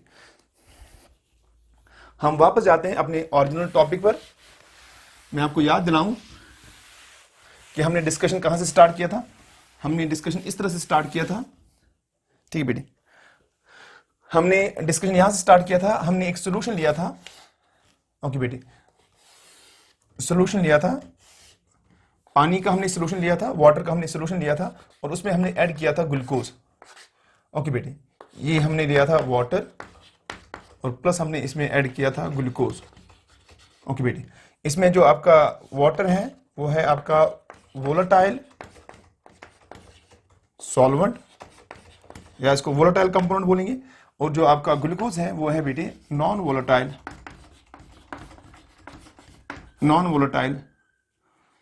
and non electrolytic solute. Okay बेटी, ठीक है। आगे डिस्कशन में मैं हमेशा वोलेटाइल लिक्विड कंपोनेंट को इसको मैं डिनोट करूंगा शाबाश ए से, और नॉन वोलेटाइल कंपोनेंट को मैं डिनोट करूंगा बेटे बी से। अब समझने वाली बात है, लेट अस से कि हम इस सॉल्यूशन में हम मानेंगे कि वोलेटाइल कंपोनेंट ए का जो प्योर स्टेट में वेयर प्रेशर है वो है शाबाश पी ए नॉट। ओके बेटे, और इसी वोलेटाइल कंपोनेंट ए का जो मोल फ्रैक्शन है सॉल्यूशन में, लेट अस से वो है बेटे काई ए।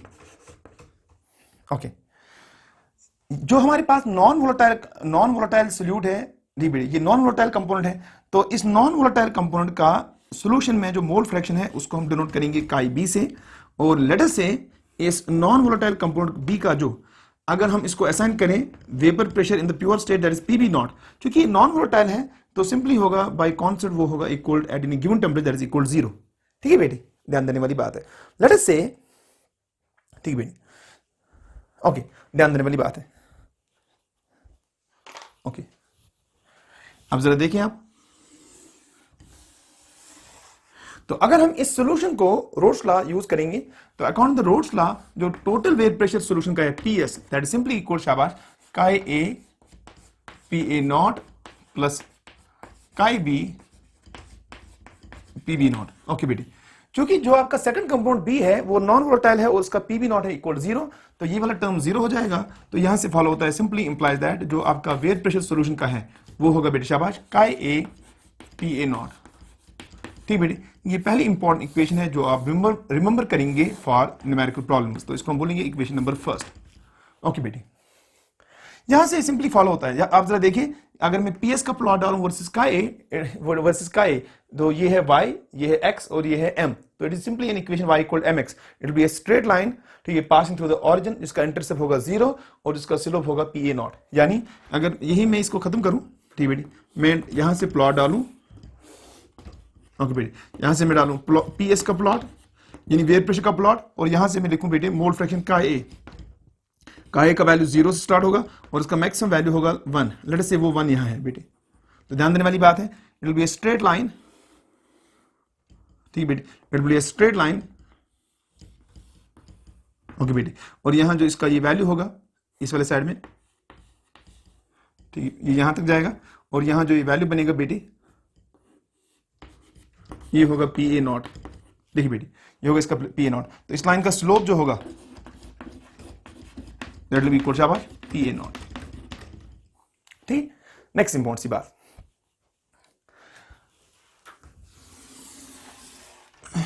अगर मैं रीअरेंज इक्वेशन फर्स्ट, अगर मैं इसको रीअरेंज करूं तो मैं लिख सकता हूं पी एस डिवाइड बाई शाबाश P A not is equal शाबाश काई ए। ठीक है बेटे, काई ए, अगर मैं इसको दोनों साइड से माइनस से मल्टीप्लाई करूं, यहां से भी और यहां से भी, तो इससे इक्वेशन को कोई फर्क नहीं पड़ेगा। तो यहां मैं लिख सकता हूं इंप्लाइज दैट, मैं लिखूं minus times p S divide by शाबाश P A not that is equal minus times chi a. Okay बेटी, अगर मैं इक्वेशन के दोनों साइड 1 ऐड करूं तो अगेन इस पैरामीटर को कोई फर्क नहीं पड़ेगा, क्योंकि अगर मैं यहां से भी 1 ऐड करूं, यहां से भी 1 ऐड करूं, इससे कोई फर्क नहीं पड़ेगा। तो मैं यहां लिखूं 1 minus P S divide by P A not, वो आएगा इक्वल शाबाश 1 माइनस काई ए। अब ध्यान देने वाली बात है, ठीक बेटे, जरा इसको क्रॉस मल्टीप्लाई करें तो आपको मिलेगा बेटे, यहां जो आपको मिलेगा P A not minus P S divide by P A nought. ठीक बेटी, P A not 1 minus chi ए दी, क्योंकि शाबाश chi a sum of mole fractions of all the compounds is always equal to शाबाश 1, तो 1 minus chi a plus chi b is equal 1। ठीक है, chi b will be equal 1 minus chi. तो ये simply होगा शाबाश काई बी, यानी mole fraction of non volatile component chi b. अब ध्यान देने वाली बात है, यहां जो ये टर्म आया ये बेटे यहां जो टर्म आया P A not minus P S, इसको बोलते हैं बेटे शाबाश, इसको बोलते हैं lowering of vapour pressure, lowering of vapour pressure. और जो टर्म है बेटे P A not minus P S divide by P A nought, ठीक बेटे, इसको बोलते हैं relative lowering of vapour pressure, relative lowering of vapour pressure, इसको बोलेंगे बेटे शाबाश relative lowering of vapour pressure, relative lowering of vapour pressure. ठीक बेटे, तो यहां से हमने जो कंक्लूड किया, ध्यान देने वाली बात है, ठीक, हम इसको कंक्लूड करने जा रहे हैं। मैं इसको यहां लिख देता हूं, वापस आता हूं यहां से। ठीक बेटे, तो यहां से हमने कंक्लूड किया कि relative lowering of vapour pressure of a solution, relative lowering of a vapor pressure of a solution containing non-volatile non-electrolytic solute dissolved in a liquid solvent is equal to the mole fraction of the non-volatile component. So this is also one of the statements of शाबाश, this is also one of the statements of Rhodes law जो आप use कर सकते हैं for these type of solutions. तो conclusion क्या है बेटे, जरा ध्यान देने वाली बात है। कंक्लूजन जो हमने किया, ओके बेटे, इससे हमने कंक्लूड किया, इस इक्वेशन को हम बोलते हैं इक्वेशन नंबर सेकंड। तो इक्वेशन नंबर सेकंड से क्या फॉलो होता है, देखिए बेटे, इसको आप रिमेंबर करेंगे P A not minus p a divided by p A not that is equal शाबाश काई बी। तो कंक्लूजन क्या है, relative lowering of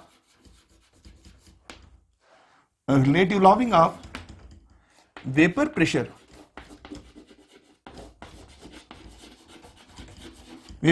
of a solution containing non-volatile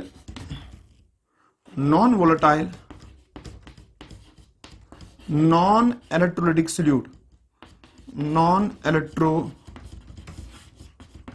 solute, dissolved in a liquid solvent, dissolved in a liquid solvent, dissolved in a liquid solvent is equal to the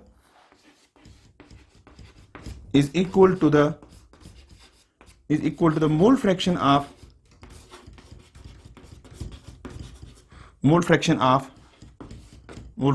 the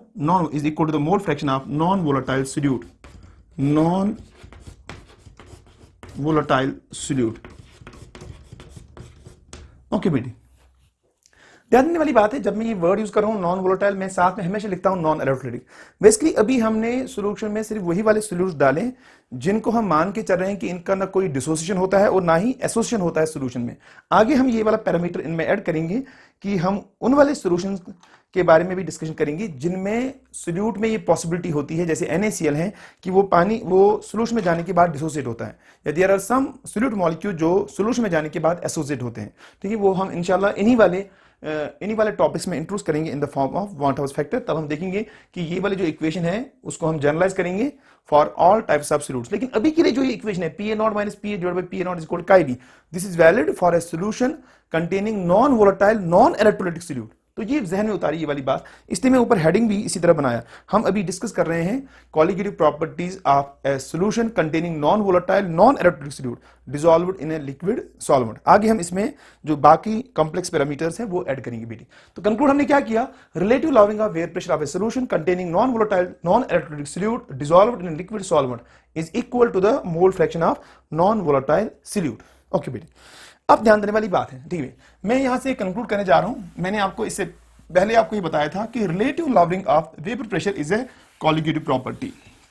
जरा आप ध्यान दें, मैं आपको समझाने जा रहा हूं, गौर सुनने वाली बात है। ओके बेटे, ठीक है, तो मैं ये इक्वेशन वापस लिखने जा रहा हूं। तो हमने यहां relative lowering of vapour pressure को मैं लिखने जा रहा हूं वापस। तो हम जानते हैं P A not minus P S divide by P A nought. ठीक है बेटी, P पी ए नॉट। ये किसके बराबर हमें मिला बेटे, शाबाश, काई बी। इसको भी हमने कहा था इक्वेशन सेकंड, परहैप्स इसको हमने कहा था इक्वेशन सेकंड। अब याद करें, मैंने जब आपको इस चैप्टर में पढ़ाया, ठीक है, मैंने आपको पढ़ाया था methods of expressing concentration of a solution. वहां मैंने आपको रिलेशनशिप दिया था between molality and mole fraction of solute, ठीक बेटे। तो अगर मैं कहूं ये जो मैंने यहां सॉल्यूशन बनाया था, इसमें जो मैंने सॉल्यूट डिसॉल्व किया था, लेट अस से मैं कहूं इस सॉल्यूशन की जो मोलैलिटी है that is equal to small m, ठीक है। तो फिर हम इस इक्वेशन को इस तरह से भी रिप्रेजेंट कर सकते हैं। ध्यान देने वाली बात है, यहां से इंप्लॉयज दैट, इसको मैं ऐसे लिख सकता हूं, ये हुआ P A not minus P S divided by P A not relative lowering of air pressure, जो कि आएगा इक्वल काई बी। काई बी किसके बराबर है बेटी, शाबाश, मोल fraction of non volatile solute किसके बराबर होता है, वो होता है इक्वल, शाबाश, मोलैलिटी m डिवाइडेड बाय, ठीक है, m divided by m molality plus 1000 divided by molar mass of the solvent, ठीक है। तो याद करें, ये इक्वेशन मैंने आपको दिया है, काई बी इसके बराबर भी है। मैं इसको दोबारा नहीं डिराइव करूंगा, जिसको ये पता नहीं है वो वापस जाए मेरी वीडियो लेक्चर्स पर, वहां मैंने डिराइव किया है relationship between mole fraction of solute and molality, ठीक बेटी। तो इसको मैं नाम देने जा रहा हूं कुछ यहां, let us call this equation third.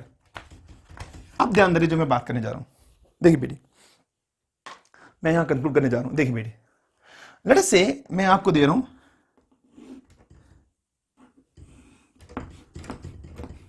मेरे पास है, जरा गौर सुनिए बेटी, ओके बेटी, मेरे पास है नंबर फर्स्ट, मेरे पास है 0.01 molal 0.01 molal aqueous glucose solution, okay बेटी। और मेरे पास सेकंड है 0.01 मोलल एक्वस सक्रोज सॉल्यूशन। ये ध्यान देने वाली बात है, ठीक बेटी। इस एग्जांपल से हमें कुछ कंक्लूड करना है, इसलिए गौर से सुनेंगे बेटे।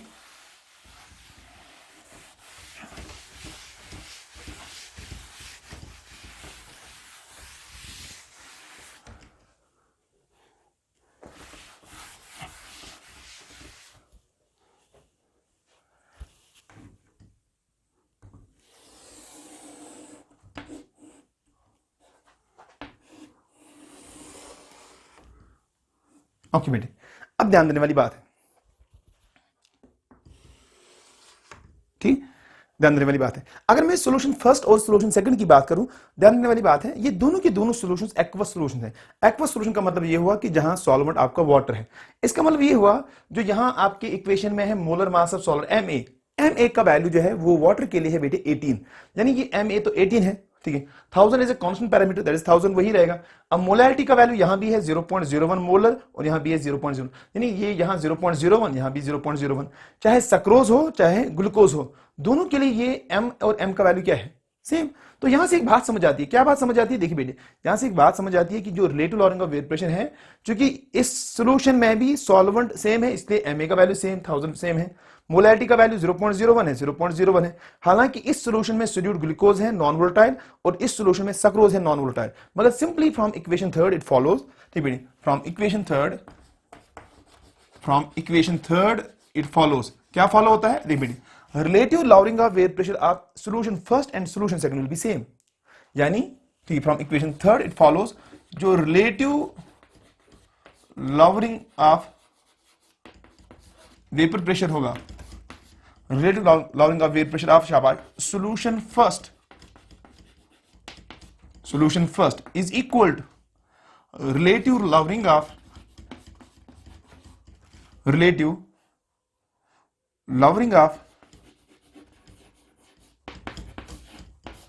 Vapour pressure of equation relative lowering of vapour pressure of शाबाश सॉल्यूशन सेकंड। देख लीजिए, यानी मैं जस्टिफाई क्या किया इस एग्जांपल से, इस एग्जांपल से मैंने ये वाली बात जस्टिफाई की, जो रिलेटिव लॉरिंग ऑफ वेट प्रेशर है p A not minus p a divided by p A not, इसका वैल्यू डिपेंड ही नहीं करता upon the chemical identity of the solute. जैसे ग्लूकोज का मॉलिक्यूलर फार्मूला है C6H12O6, जबकि सक्रोज के मॉलिक्यूल का मॉलिक्यूलर फार्मूला है C12H22O11। ठीक है, यानी इसका केमिकल नेचर अलग है, इसका केमिकल नेचर अलग है, मगर still both the aqueous solutions will have same value of relative lowering of वेट प्रेशर, और वो सिंपली इक्वेशन 3 से फॉलो होता है। ठीक है, तो यहां से हम कंक्लूड कर सकते हैं कि रिलेटिव लॉरिंग ऑफ वेट प्रेशर डिपेंड नहीं करता, किस पर डिपेंड नहीं करता, वो डिपेंड नहीं करता upon the chemical identity of the शाबाश सॉल्यूट। और एक बात जरा यहां देखें, ठीक है, और एक बात जो मैं यहां इंट्रोड्यूस करने जा रहा हूं, ठीक है, अब अगर मैं ऐसा लिखूं, ठीक है, मैं लिखूं थर्ड, ठीक है, लेट्स से अब अगर मैं यहां से कंक्लूड करूं, ठीक है, अब अगर मैं यहां सॉल्यूशन लूं, थर्ड सॉल्यूशन लूं, लेट्स से मैं लूं थर्ड सॉल्यूशन, ठीक है, तो यहां जरा नोट करने वाली बात है, देख लीजिए बेटी, थर्ड वाली बात, लेट्स से मैं थर्ड एग्जाम्पल मैं लूं, ठीक है, इसका सॉल्यूशन थर्ड है मेरे पास 0.02 मोलल एक्वस सॉल्यूशन ऑफ शाबाश ग्लूकोज।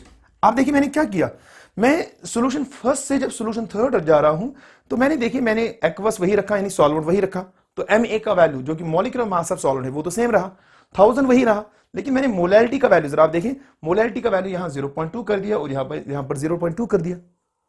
देखो बाकी पैरामीटर से भी सेम है, ये वाला वैल्यू सेम, ये 0.2 है, ये भी 0.2 हो गया। ठीक बेटे, समझ रहे बेटे, ठीक है, तो मैंने बाकी सारी बातें सेम रखी, सिर्फ मैंने क्या किया 0.02 molal aqueous solution of glucose. तो सडनली अगर आप देखेंगे, आप जरा गौर से देखिए बेटे, इसका जो P A not minus p a divided by p A not जो होगा वो होगा शाबाश 0.2 divided by 0.2, 1000 divided by MA वही रहा, 1000 डिवाइडेड बाय एमए का जो वैल्यू है वो तो सेम ही रहा बेटे। आप जरा देखिए रिलेटिव लॉरिंग ऑफ वेट प्रेशर इस सॉल्यूशन के लिए, जहां आपने number of moles of solute dissolved in the given volume of the solvent double कर दिया है, इसका रिलेटिव लॉरिंग ऑफ वेट प्रेशर होगा ऑलमोस्ट डबल। ठीक है, तो यहाँ इस अगेन वही वाली बात जस्टिफाई हुई कि आप देखिए क्या बात जस्टिफाई हुई कि जो रिलेटिव लॉरिंग ऑफ वेट प्रेशर जो है ना value P A not minus p a divided by p A nought, ठीक है बेटे, जो ये वैल्यू है p A not minus P S divided by शाबाश पी ए नॉट, ये वाला जो वैल्यू है, ये वाला वैल्यू है, it depends only upon the number of particles of solute dissolved in the given volume of the liquid solvent, but does not depend upon the chemical identity of the शाबाश chemical identity of the solute. Thus we can conclude that relative lowering of शाबाश relative lowering of weight pressure is a colligative property। तो फिर मैं ऐसे लिखूं from equation third, ठीक है, it follows क्या फॉलो होता है बेटे शाबाश, relative lowering of weight pressure, relative lowering of weight pressure, lowering of vapour pressure, हाँ, यहां मैंने वर्ड यूज किया ऑलमोस्ट डबल, क्योंकि अगर आपका डाइल्यूट सॉल्यूशन है ना, डाइल्यूट सॉल्यूशन के लिए ये सही होगा बेटे, क्योंकि डाइल्यूट सॉल्यूशन में बाद में अगर आपका ये वैल्यू है ये 1000 डिवाइडेड बाय एमए है, ठीक है, मान लो ये वाटर है तो 1000 डिवाइडेड बाय 1855.5 है, यहां अगर आपका एम का वैल्यू 0.02 है, जैसे मैंने यहां लिखता हूं 0.02, तो 55.5 के कंपैरिजन में यहां ये 0.02 को नेगलेक्ट कर सकते हैं, तो ऊपर जब आप पहले 0.01 था 1000 डिवाइडेड बाय एमए था, फिर यहां आएगा बेटे 0.02 1000 डिवाइडेड बाय एमए, है ना, तो यानी वैल्यू डबल हो गया सिंपली। ठीक है, तो from equation third it follows that relative lowering of वेट प्रेशर ऑफ डाइल्यूट सॉल्यूशंस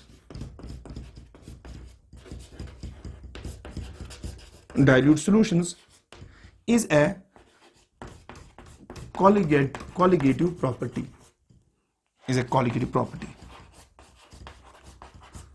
ठीक है बेटे, तो इक्वेशन थर्ड से फॉलो होता है कि रिलेटिव लॉरिंग ऑफ वेट प्रेशर इज ए शाबाश कॉलिगेटिव प्रॉपर्टी, ध्यान देने वाली बात है। ठीक है बेटे, नेक्स्ट इंपॉर्टेंट सी बात जरा देखिए बेटे,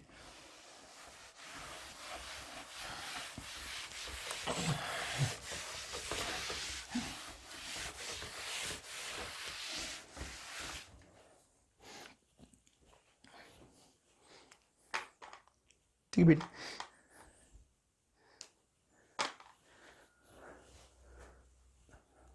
ध्यान दे बेटी, ठीक,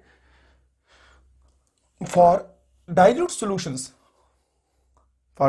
हम इसको ऐसे भी लिख सकते हैं, देखिए बेटी मैं लिखने जा रहा हूं for dilute solutions,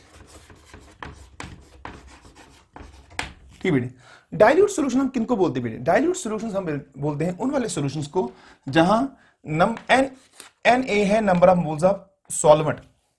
okay, N A से हमेशा हम सिंबलाइज करेंगे सॉल्वेंट, ठीक है, और plus number of moles of solute, ठीक है। अगर ये है almost equal to number of moles of solvent, यानी एन बी को एन ए को ऐड करने से कोई फर्क नहीं पड़ता मैथमेटिकली, ऑलमोस्ट, ठीक है। तो फिर हम इस टाइप के सॉल्यूशन को बोलेंगे डाइल्यूट सॉल्यूशन। तो dilute solution is by definition जहां number of moles of solute plus number of moles of solvent is approximately equal to number of moles of शाबाश सॉल्वेंट। पहले ये बात लिख लें कि ये इसको हम सही मानेंगे किसके लिए? डाइल्यूट सॉल्यूशन के लिए। अब ध्यान देने वाली बात है, ठीक है। जैसे मैं इसकी मिसाल ऐसे समझाऊं, जैसे अभी मान लो अभी आपने लिया था 0.01 मोलल ग्लूकोज, तो इसका मतलब आपके पास मोल्स ऑफ ग्लूकोज है 0.01 और वो आपने डिसॉल्व किए हैं 1000 ग्राम ऑफ वाटर में।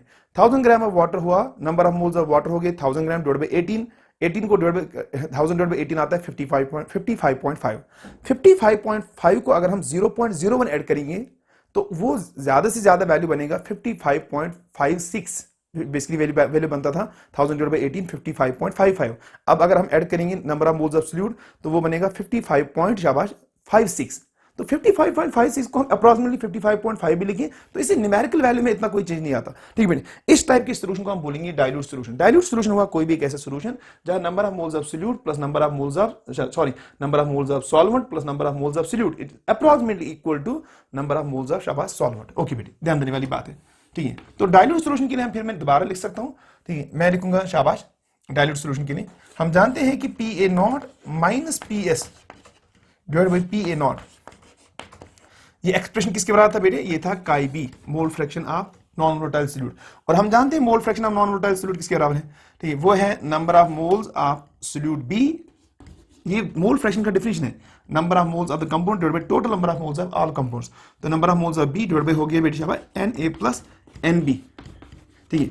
अब अगर आपका ये सोल्यूशन डाइल्यूट है, अब अगर हमारा सोल्यूशन डाइल्यूट है तो N A plus N B approximately equal to N A, तो हम लिख सकते हैं P A not minus P S divide by शाबाश पी ए नॉट, ठीक है बेटी। वो अप्रोक्सीमेटली आएगा इक्वल टू शाबाश, वो आएगा शाबाश अप्रोक्सीमेटली इक्वल टू किसके बराबर आएगा? Number of moles of B divide by number of moles of A.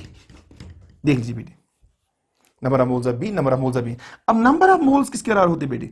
Number of moles होते हैं इक्वल शाबाश given mass of the solute divide by molar mass, given mass of the solute divide by शाबाश molar मास। और इस तरह number of moles of solvent किसके बराबर हुआ? Given mass of the solvent divide by molar मास। तो N B आएगा, late us से हमने मास जो डिसॉल्व किया था सोल्यूट का सॉल्यूशन में, दैट इज WB। अब इसको मैं डिवाइड करने जा रहा हूं molar mass of the non volatile solute, that is MB, ठीक बेटी। ओके, अब इसको Na जो है यहां मैंने लिखा, यहां मैं लिखने जा रहा हूं जो मास ऑफ सॉल्वेंट है उसको मैं रिप्रेजेंट करने जा रहा हूं WA से, और डिवाइड बाय करूंगा शाबाश molar mass of the solvent, that is Ma। Okay, ध्यान दे बेटी।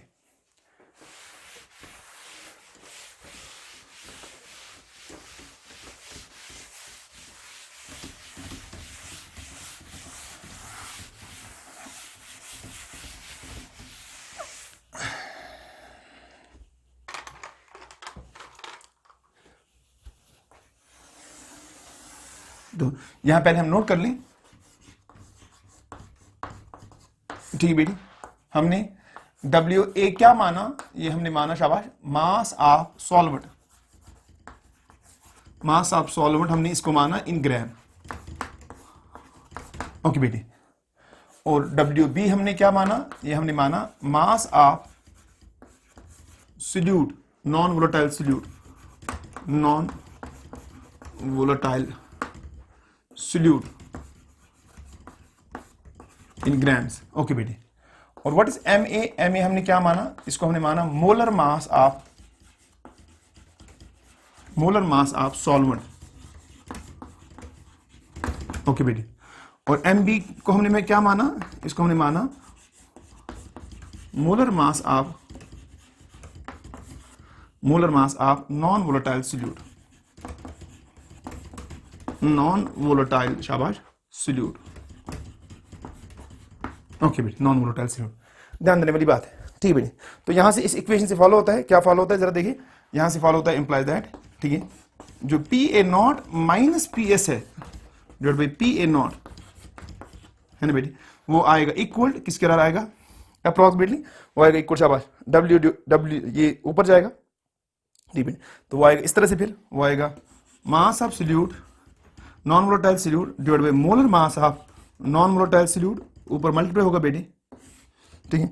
ऊपर आएगा molecular mass of volatile solvent divide bye, ठीक है, मास ऑफ द शाबाश वोलेटाइल सॉल्वेंट। देख लीजिए बेटे,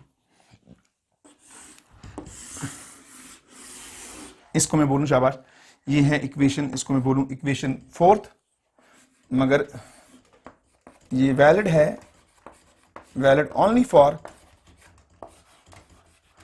for dilute solutions of non volatile solute, non volatile non electrolytic solutes, non electrolytic solutes.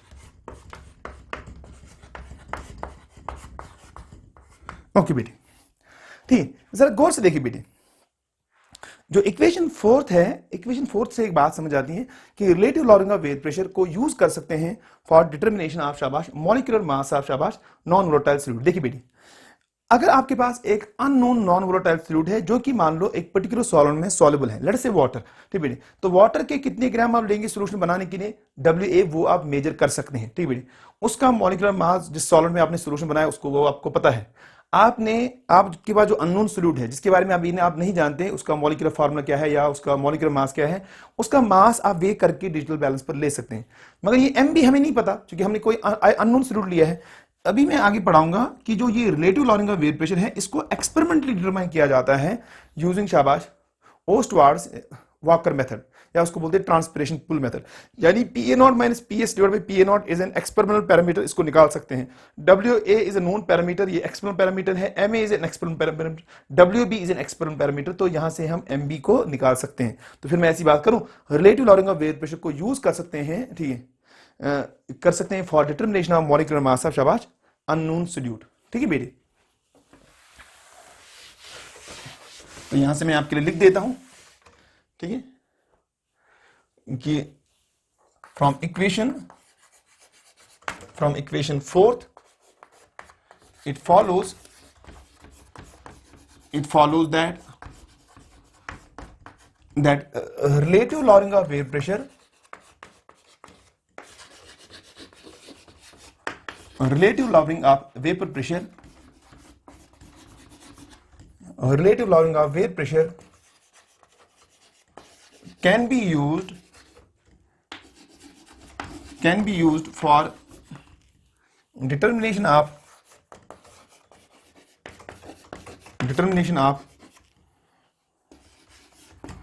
molar mass या molecular mass of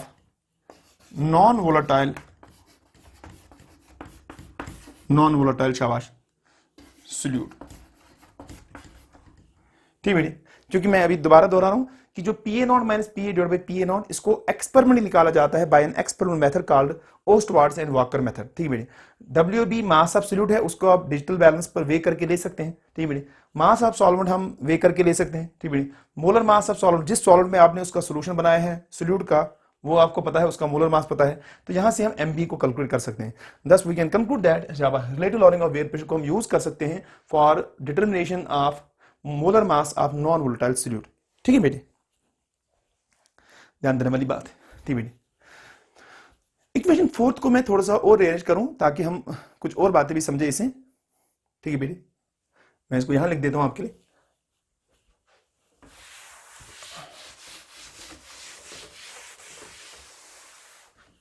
ठीक बेटे, ध्यान देने वाली बात है। अगर मैं for dilute solution PA0 minus PS divide by PA0 लिखूं, ठीक बेटे, इसको मैं मल्टीप्लाई करूं 1000 से, तो मैं ये लिखने जा रहा हूं, ये मैंने लाया है फ्रॉम इक्वेशन शाबाश फोर्थ से। क्योंकि मैं इक्वेशन फोर्थ से लिख रहा हूं तो इसका मतलब जो भी मैं यहां लिखूंगा that will be valid for शाबाश डाइल्यूट सॉल्यूशन, क्योंकि equation fourth is valid for a dilute solution. तो मैं PA0 minus PS divide by PA0 इसको मैं मल्टीप्लाई करने जा रहा हूं 1000 से, ठीक है, लेफ्ट हैंड साइड में। तो राइट हैंड साइड में भी 1000 से मल्टीप्लाई करूंगा तो मैं लिखूंगा डब्ल्यू बी डिवाइड बाई हो गया बेटे शाबाश एम बी, ठीक बेटे, मल्टीप्लाई में करने जा रहा हूँ 1000, ठीक बेटे, यहाँ ये हुआ मास ऑफ सॉल्वेंट इन ग्राम्स, और हमारे पास पैरामीटर है एम ए, देख लीजिए बेटे एम ए, ठीक बेटे, तो इंप्लाइज दैट यहां से क्या आएगा बेटे P A not minus P S divide by P A nought, ठीक बेटे, वो आया इक्वल, जरा देखिए वो किसके तरह आया, वो आया इक्वल, जरा मोलैलिटी का डिफरेंस क्या है, मोलैलिटी अगर आपको याद हो जब मैंने आपको पढ़ाया था वो है mass of solute in grams multiply by 1000 divide by molar mass of solute into mass of solute in grams. तो जो ये ब्रैकेट वाला टर्म है ना ये मोलैलिटी है बेटे, तो ये फिर क्या है आपका टर्म आया बेटे मोलैलिटी, मोलैलिटी को फिर मल्टीप्लाई क्या है, मल्टीप्लाई है इसको बेटे मोलर मास ऑफ सॉल्वेंट और डिवाइड बाय क्या होगा शाबाश 1000, देख बेटे, तो ये इसको मैं अगेन बोलने जा रहा हूं, ये है इक्वेशन 5, मगर अगेन इक्वेशन 5 के बारे में नोट करने वाली बात है, equation 5 is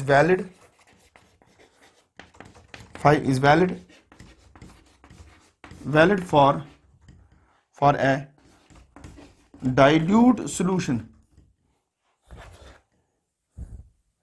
Equation 5 is valid for a dilute solution containing non-volatile non-electrolytic solute.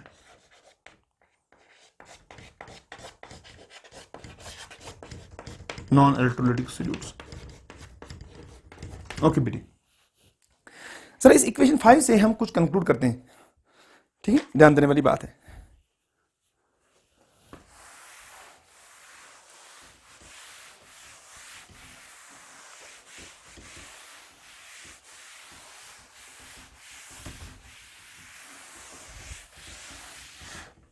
देखिए बेटे जरा यहां गौर से देखिए, इक्वेशन 5 से हम कुछ कंक्लूड करने जा रहे हैं। इक्वेशन 5 नहीं बेटी, अगर मान लो मैं आपको इस तरह से क्वेश्चन दूं, मैं आपको बोलूं मेरे पास एक सॉल्यूशन है, सॉल्यूशन नंबर फर्स्ट, ठीक बेटी, वो है लेट अस से मैं कहूं 5% aqueous solution of 5% aqueous solution of let us से aqueous solution of glucose. Glucose का मॉलिक्यूलर फार्मूला मैं लिख रहा हूं वो है C6H12O6, देख लीजिए बेटी, और मेरे पास सेकंड है, मेरे पास है बेटे 5% aqueous solution of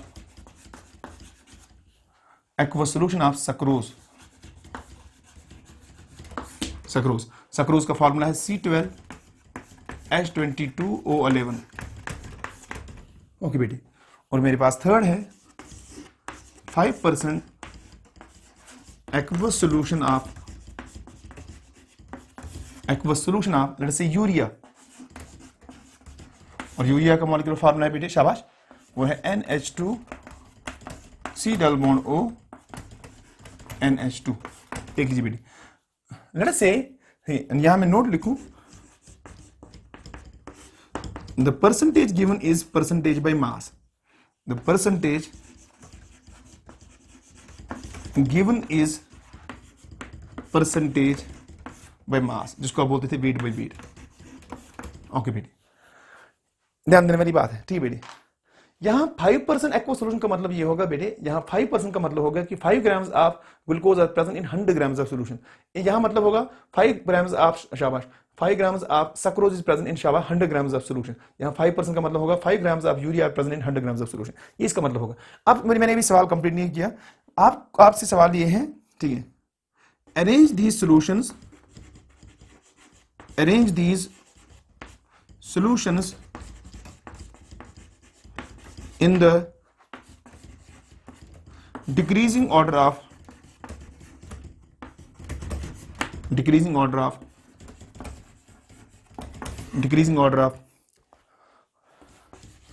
relative lowering of vapor pressure and decreasing order of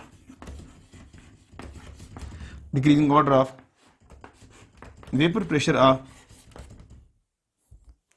and decreasing order of vapor pressure of solution. Solution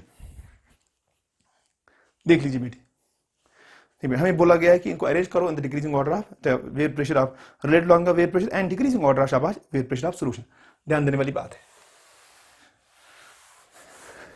देखिए बेटी, पहली बात जो हमें जहन में डालनी है, अगर मैं इसका सॉल्यूशन लिखूं, देखिए बेटी हमारे पास है डाइल्यूट सॉल्यूशन में, डाइल्यूट सॉल्यूशन के लिए हमारे पास इक्वेशन है PA not minus PS divided by PA not equal molarity MA divided bye 1000। पहले जरा देखिए जो सॉल्यूशन फर्स्ट है, सॉल्यूशन सेकंड और सॉल्यूशन थर्ड है। सॉल्यूशन ये MA इज मॉलिक्यूलर मास या molar mass of the solvent. सब में जो सॉल्वेंट है वो है एक्वस, एक्वस एंड एक्वस, यानी सब में सॉल्वेंट वाटर है, तो ये MA का वैल्यू सबके लिए सेम होगा। ठीक है, फिर और एक बात जो है 1000 सबके लिए कॉमन है, वो तो फॉर्मूला से आया। अब यहां से समझ आता है कि relative lowering of vapour pressure उसका ज्यादा होगा जिसका मोलैरिटी ज्यादा होगा। ठीक है, देखिए जिसका relative lowering of vapour pressure PA not minus PA divided by PA not उसका ज्यादा होगा जिसका मोलैरिटी ज्यादा, क्योंकि मोलैरिटी के साथ इसका डायरेक्ट रिलेशनशिप है फॉर डाइल्यूट सॉल्यूशंस। तो अगर मैं इनका मोलैरिटी निकाल पाऊं, ठीक है, तो मोलैरिटी जरा देखिए बेटी किसके बराबर है। ठीक है, मोलैरिटी का बराबर मोलैरिटी को बराबर मास ऑफ सॉल्यूट, तो वो सॉल्यूशन फर्स्ट में जो है वो है mass of solute that is 5 ग्राम, 5 ग्राम तो सब में है, मल्टीप्लाई होगा 1000 bye formula divided by molar mass of solute that is MB, उसको मैं नीचे लिख देता हूं। ठीक है, और मल्टीप्लाई क्या है mass of solvent, mass of solvent, mass of solvent is not mass of solution, it is mass of solvent. आप देखिए यहां 5 grams are present in 100 grams of solution, 5% का वही मतलब होता है। इसका मतलब 5 ग्राम अगर mass is an active property, 5 grams are present in 100 grams of solution, तो इसका मतलब सॉल्यूशन सॉल्वेंट के जो ग्राम्स है वो 95 है, तो यहां भी वो 95 है, यहां भी वो 95 है। यानी देखिए बेटी 5 ग्राम सबके लिए कॉमन है और ये 95 ग्राम जो सॉल्वेंट के हैं ये भी सबके कॉमन है। मोलैरिटी जो है ना M की बात कर रहा हूं, इसकी मोलैरिटी 1000 कॉमन है, 5 ग्राम कॉमन है, ये 95 कॉमन है, मगर MB अलग अलग है। MB is molecular mass of शाबाश सॉल्यूट। आप जरा देखिए मॉलिक्यूलर मास ऑफ सॉल्यूट। आप जरा देखिए बेटी, आप जो ग्लूकोज है आपका, ग्लूकोज जो आपका है उसका मॉलिक्यूलर फार्मूला अभी आपने लिखा है C6H12O6। अगर आप इसका मॉलिक्यूलर मास लिखें, molecular mass is simply an additive property, आपको सम करना है atomic masses of the atomic mass of the constituent atoms of the molecule. Carbon है यहाँ 6, हाइड्रोजन यहाँ 12 है और ऑक्सीजन है यहाँ 6। कार्बन का एटॉमिक मास है 12, हाइड्रोजन का है 1, ऑक्सीजन का है शाबाश 16। आप करें इसको तो आपको ये मिलेगा 180। हमारे पास सक्रोज है, सक्रोज है, सक्रोज का है C12H22O11। आप देखें सर ये हो गया 12 कार्बन है, हाइड्रोजन आपके पास 22 है और ऑक्सीजन आपके पास है बेटी शाबाश कितने हैं 11। ओके बेटी, आप इसको सम करें 12 इंटू 12 प्लस शाबाश 22 इंटू 1 प्लस 11 इंटू 16, आपको ये मिलेगा 342। ठीक है बेटी, और इसी तरह अगर आप निकालेंगे बेटे, इसी तरह अगर आप कैलकुलेट करेंगे शाबाश यूरिया का, अगर आप कैलकुलेट करेंगे यूरिया का मॉलिक्यूलर मास, देख बेटे तो यूरिया जो है उसका फॉर्मूला अभी हमने लिखा that is NH2C double bond O and NH2। ठीक है, आप नाइट्रोजन का टाइम आ जानते हैं शाबाश 14, कार्बन का 12, ऑक्सीजन का 16, हाइड्रोजन का 1। आप सम करें आपको मिलेगा 60। मैं आपके लिए अगेन लिख रहा हूं equation PA not minus PS, हमें डाइल्यूट सॉल्यूशन के लिए मिला था PA नॉट, वो हमें मिला था molarity that is small m into हमें मिला था molar mass of solvent divide मिला था शाबाश 1000। देख लीजिए बेटी ये फार्मूला से, अब इस फार्मूला से जस्टिफाई होता है कि जिसका मोलैरिटी, क्योंकि सब में सॉल्वेंट पानी है वाटर, तो MA सबका सेम है, 1000 सबका सेम है। अब यहां से समझ आता है जिसका मोलैरिटी ज्यादा उसी का related lowering of vapour pressure ज्यादा, मगर मोलैरिटी किसका ज्यादा आएगा, मोलैरिटी उसका ज्यादा आएगा जिसका ये MB का वैल्यू होगा कम। तो आप देखिए बाकी पैरामीटर 5 ग्राम 1095 सबके लिए सेम है। ठीक है, तो अब MB किसका कम है, MB किसका कम है, वो है यूरिया का। यूरिया के बाद किसका कम है, वो है ग्लूकोज का, और इसके बाद किसका है सक्रोज का। इसका मतलब सबसे ज्यादा मोलैरिटी का वैल्यू जो आएगा हमारे 3 सॉल्यूशन में, वो सबसे ज्यादा आएगा मोलैरिटी का वैल्यू यूरिया के लिए। यूरिया के बाद जो आएगा नेक्स्ट वो आएगा किसका शाबाश, नेक्स्ट वो आएगा शाबाश ग्लूकोज के लिए, और उसके बाद किसका आएगा शाबाश, वो आएगा शाबाश सक्रोज के लिए। तो फिर मैं बोलूं जो करेक्ट ऑर्डर होगा relative lowering of vapour pressure का, तो यहां मैं लिखने जा रहा हूं जो relative lowering, R stands for relative, L stands for lowering of, V stands for vapor and P stands for pressure। relative lowering of vapor pressure फिर इस तरह से आएगा, सबसे ज्यादा आएगा relative lowering of vapor pressure third के लिए, और थर्ड के बाद आएगा फर्स्ट, और फर्स्ट के बाद आएगा सेकंड। ठीक है, आप जरा देखिए रिलेटिव लॉवरिंग, जरा इस पर अगर इस तरह से भी करेंगे मैं दूसरी तरीके से दिखाता हूं। देखिए गौर सुनने वाली बात जो है, relative lowering of vapour pressure, यानी वेपर प्रेशर कम हो रहा है, ठीक है। जिसका relative lowering of vapour pressure होगा ज्यादा, उसका वेपर प्रेशर हुआ होगा लोअर ज्यादा। क्यों? अब देखिए, जो ये पीए नॉट माइनस पीएस, ये lowering of vapour pressure, PA nought तो कांस्टेंट है, ठीक है। तो ये वाला term lowering of vapour pressure. अब relative lowering of vapour pressure जिसका ज्यादा है ना, उसका लॉवरिंग ऑफ वेपर प्रेशर, यानी उसका वेपर प्रेशर घटा होगा ज्यादा। तो लॉवरिंग ऑफ वेपर प्रेशर किसका ज्यादा हुआ है? थर्ड का। अगर थर्ड का लॉवरिंग ऑफ वेपर प्रेशर ज्यादा हुआ है तो इसका मतलब उसका पीएस होगा कम, ठीक है। जिसका लॉवरिंग ऑफ वेपर प्रेशर कम हुआ है ना, उसका वेपर प्रेशर सॉल्यूशन का होगा ज्यादा। और वो किसका? इसलिए जो अगर हम वेपर प्रेशर ऑफ सॉल्यूशन की बात करें, पीएस की बात करें, तो पीएस का ऑर्डर जो आएगा वो उल्टा आएगा, ठीक है। या मैं इसको दूसरे तरीके से दिखाऊं ताकि आपको बात क्लियर हो जाए, ठीक है। आई होप सो कि आपने क्वेश्चन नोट किया हो, ठीक है। मैं इसको दूसरे तरीके से दिखाता हूं आपके लिए।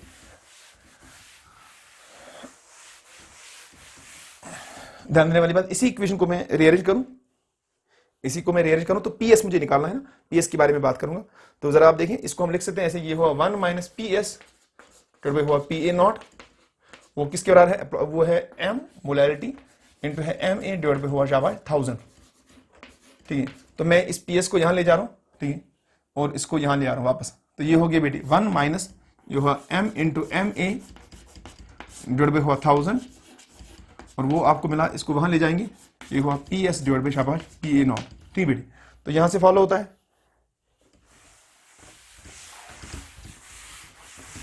यहां से क्या फॉलो होता है? देखिए बेटी, यहां से फॉलो होता है कि जो आपका ये पी ए नॉट है बेटी, पी ए नॉट, ठीक है।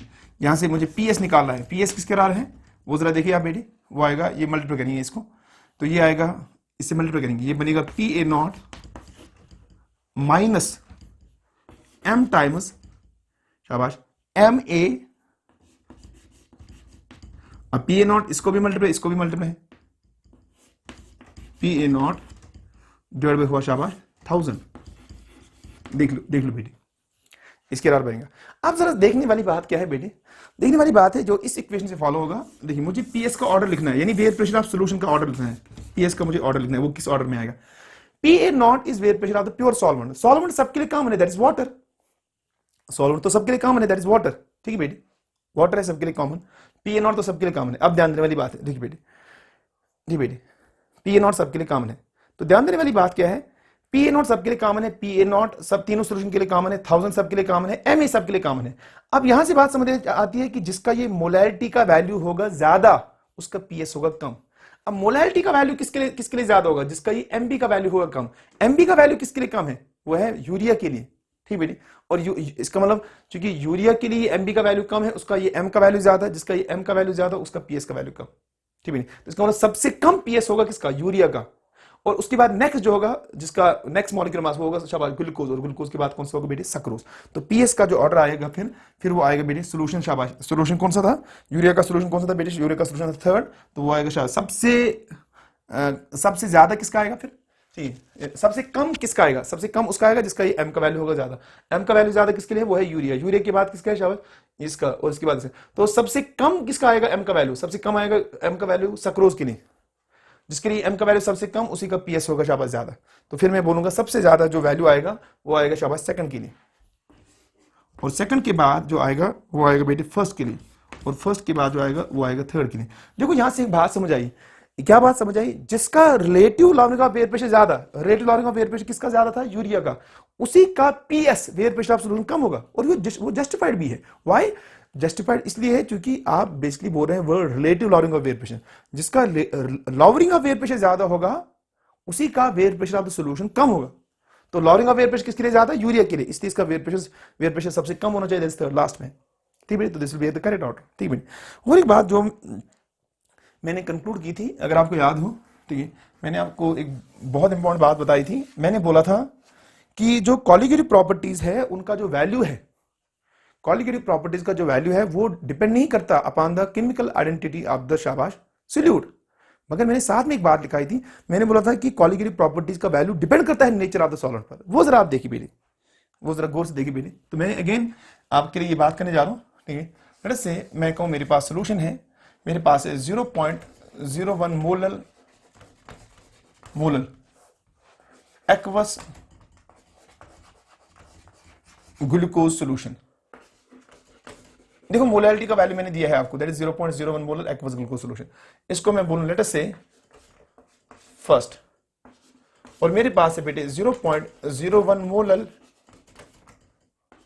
मोलैलिटी का वैल्यू सेम है, एक्वस नहीं अल्कोहलिक, लेट से मैं कहूं एथेनॉलिक ग्लूकोज सोल्यूशन। एक बात गौर से देखिए बेटे, ठीक है, पहला वाला सोल्यूशन है एक्वस सोल्यूशन, दूसरा वाला सोल्यूशन है एथेनॉलिक सोल्यूशन। पहले वाले केस में सॉल्वेंट है वाटर और दूसरे वाले केस में सॉल्वेंट आपका है एथेनॉल। ठीक है बेटे, अब जरा गौर से सुनने वाली बात क्या है, गौर सुनने वाली बात यह है कि अगर मैं बोलूं इन दोनों सोल्यूशन के लिए यानी फर्स्ट एंड सेकंड, इनको मैं बोलूं अरेंज करो, इनको arrange these solutions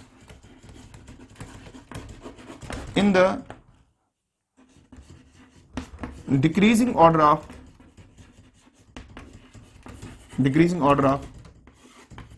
relative lowering of blood pressure।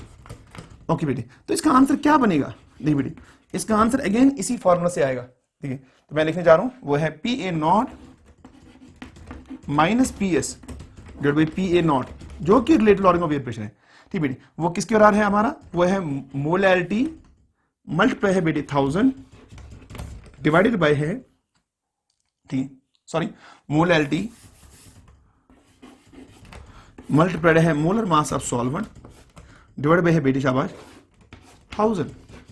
देखिए, अगर relative lowering of vapour pressure यानी colligative properties nature of solvent पर डिपेंड नहीं करती, तो ध्यान देने वाली बात है। फिर यहां भी आपका मोलैलिटी का वैल्यू सेम, यहां भी आपका मोलैलिटी का वैल्यू सेम, यानी M सेम 1000 सेम। अगर ये नेचर ऑफ सॉल्वेंट पर डिपेंड नहीं करती तो फिर relative lowering of vapour pressure दोनों के लिए सेम आना चाहिए था। मगर डोंट फॉरगेट कि यहां आपके पास एक पैरामीटर है MA। MA is molecular mass of the solvent. ठीक है, वहां सॉल्वेंट वाटर है, वाटर का जो शाबाश, वाटर जो है, water as a solvent, H2O जो आपका सॉल्वेंट है, इसका जो मॉलिक्यूलर मास MA का वैल्यू है दैट इज 18।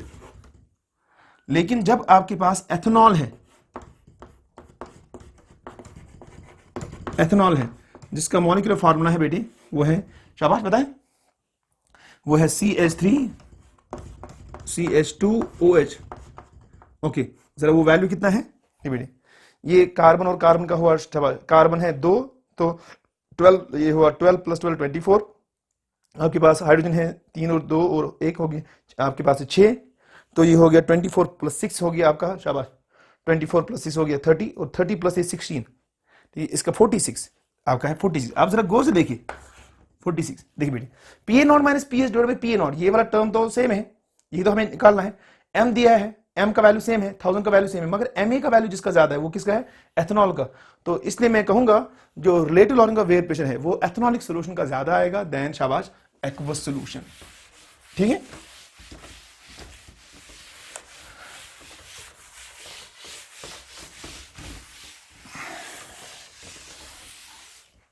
ठीक है बेटी, यहां से एक बात कंक्लूड हमने की, क्या कंक्लूड की? तो इसका आंसर जो बनेगा वो ऐसे बनेगा, relative lowering of vapour pressure वो किसका ज्यादा होगा? वो शाबाश सॉल्यूशन सेकंड का ज्यादा होगा देन फर्स्ट। उसका वजह है कि सॉल्यूशन सेकंड में जो सॉल्वेंट है एथेनॉल, उसका मॉलिक्यूलर मास से ज्यादा, सीधी सीधी फॉर्मूला से फॉलो होता है।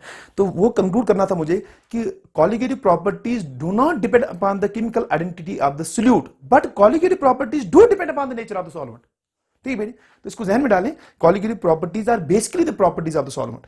ठीक है, ओके।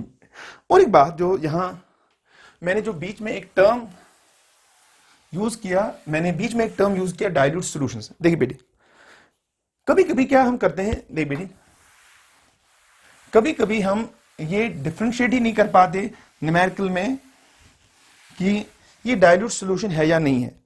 ठीक है, यानी हम कैसे पहचाने कि अब हम अप्रोक्सीमेट करें या नहीं करें।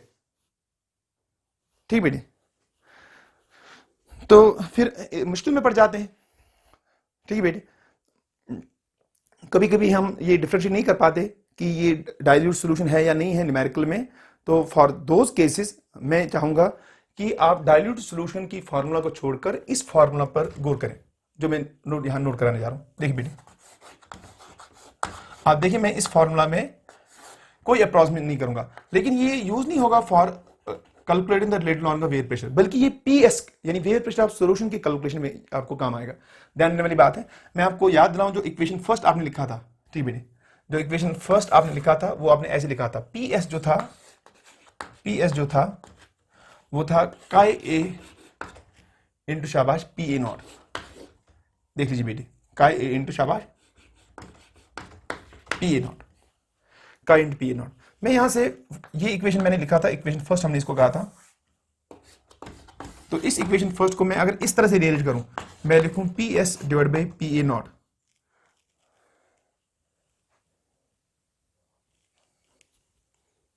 इसको मैं ऐसे लिखूं, सॉरी मैं लिखूं बेटे, इसको ऐसे लिखूं P A not divide by P S.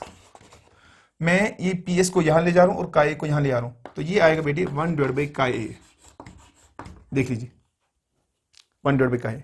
मैं इसको ऐसे लिखने जा रहा हूं, ध्यान देने वाली बात है। मैं इसको लिखूं P A not divide by P S, इसको मैं माइनस करूं 1, वो मैं यहां लिखूं 1 डिवाइड बाई काई ए माइनस करूं 1। मैंने दोनों साइड से सब्ट्रैक्ट 1 से किया, तो इससे इक्वेशन पर कोई फर्क नहीं पड़ेगा। आप जरा देखें, आपके पास ऊपर बना P A not minus P S divided by, वो बना आपको पी एस, वो किसके बराबर आया, वो आया शाबाश 1 minus chi A divided by, आप देख लीजिए वो आया शाबाश काई ए। अब 1 माइनस काई ए किसके बराबर है बेटे, यहां से फॉलो होता है, देखिए तो यहां से फॉलो हुआ बेटे P A not minus P S divide by P S, वो आपको किसके बराबर मिला 1 माइनस काई ए, वो तो काई बी के बराबर हुआ, डिवाइड बाई ये हुआ काई ए।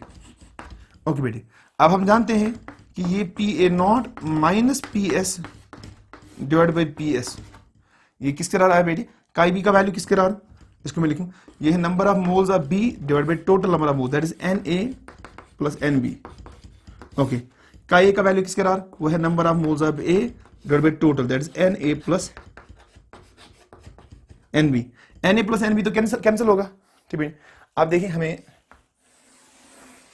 जो इक्वेशन मिला वो मिला बेटे P A not minus P S divided by शाबाश पी एस, वो हमें किसके बराबर मिला, वो मिला हमें बेटे, आप देख लीजिए वो हमें मिला शाबाश N B divide by N A, N B divide by N A. N B किसके बराबर है बेटे, एन बी किसके बराबर है, एन बी किसके बराबर है, वो है mass absolute B divide by molar mass absolute B, ठीक है। एन ए किसके बराबर है, वो है शाबाश mass of solvent A divide by molar mass of solvent A. फिर मोलर मास ऑफ सॉल्वेंट ऊपर जाएगा, तो यहां आएगा बेटे, यहां आएगा molar mass of solvent A divide bye आएगा शाबाश डिवाइड बाय आएगा मास ऑफ द सॉल्वेंट ए।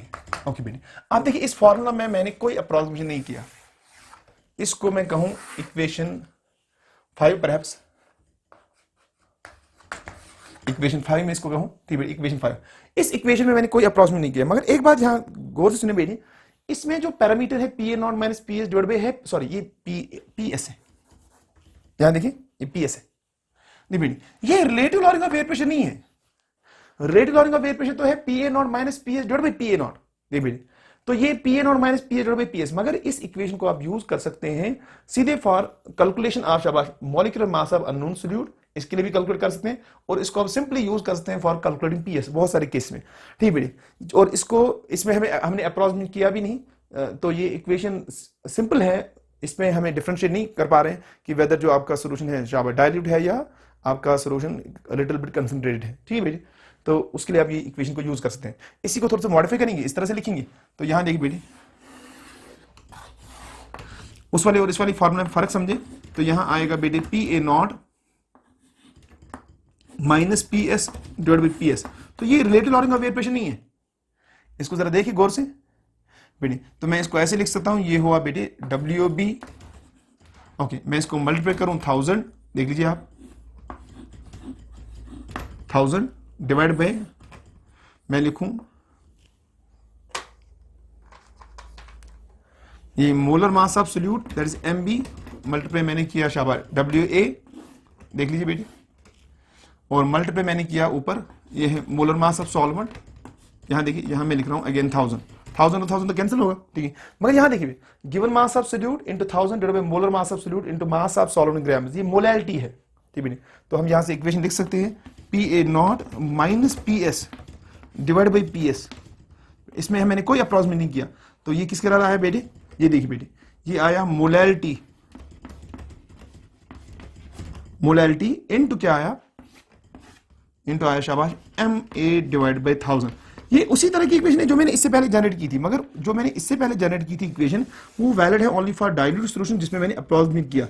ये इसमें ये पहला वाला parameter relative lowering of air pressure तो नहीं है, मगर ये हमें बहुत सारे केस में PS को कैलकुलेट करने में काम आएगा। मगर इसमें मैंने कोई अप्रोक्सीमेट यूज नहीं किया, बल्कि ये वैलिड है for dilute solution and little bit concentrated solution के लिए भी आप इसको यूज कर सकते हैं फॉर न्यूमेरिकल पर्पसेस, ठीक है बेटे, इसका ध्यान दें, ठीक है बेटे। तो मैंने इस टॉपिक में जितने भी टाइप के मैंने फॉर्मूला लिखे, जरा मैं एक बारी इनको बोर्ड पर लिख देता हूं लास्ट में, ठीक बेटे। डिस्कशन को आप यूज करेंगे for solving your conceptual questions as well as for boards, मगर लास्ट में जो हमें न्यूमेरिकल सॉल्व करने हैं उनके लिए आपको इस टॉपिक के फॉर्मूले जितने भी हमने लिखे उनको हमें याद करना होगा बेटे।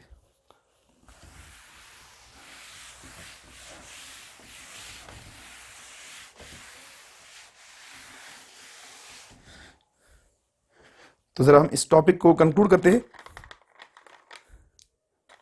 ओके बेटे, तो इसको हम लिखेंगे शाबाश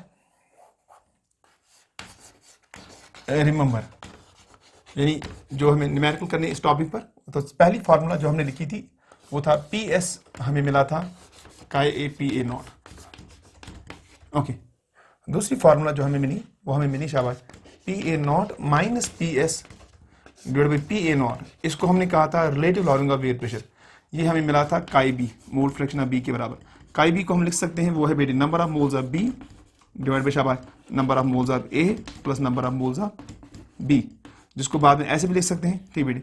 वो हो गया शाबाश mass of solute in grams divide by शाबाश molar mass of solute that is MA divided by mass of solvent in grams divided by molar mass of the solvent that is MA plus ये हुआ बेटे mass of the solute in grams divided by molar mass of the solvent. Okay, तो ये दूसरी important सी equation है जो हमें remember करनी चाहिए। तीसरी हमने जो थर्ड किया था for dilute solutions, for dilute solution के लिए हमने लिखा फॉर डाइल्यूट सॉल्यूशंस, देखिए बेटे डाइल्यूट सॉल्यूशन के लिए हमने अप्रोक्सीमेट किया पहले कि डाइल्यूट सॉल्यूशन के लिए Na प्लस NB जो है दैट इज अप्रोक्सीमेटली इक्वल शाबाश Na, और फिर हमारा जो फार्मूला बना था वो बन रहा था बेटे PA0 minus PS divide by शाबाश PA0, वो अप्रोक्सीमेटली आ रहा था हमें शाबाश, वो आ रहा था NB डिवाइड बाय शाबाश Na, जो कि आ रहा था इक्वल किसके बराबर, वो आ रहा था शाबाश WB डिवाइड बाय आ रहा था MB, ऊपर आया बेटे शाबाश molar mass of solvent MA और डिवाइड बाय आया शाबाश मास ऑफ द सॉल्वेंट, ठीक है बेटे। तो डाइल्यूट सॉल्यूशन के लिए ही हमने बाद में दो थर्ड है, फोर्थ हमने लिखा था डाइल्यूट सॉल्यूशन के लिए कंटिन्यू है, ठीक बेटे, ठीक। तो डाइल्यूट सॉल्यूशन को इसको मैं फिर बोलूं शाबाश, इसको मैं बोलूं डाइल्यूट सॉल्यूशन के लिए A और इसको मैं बोलूं डाइल्यूट सॉल्यूशन के लिए B।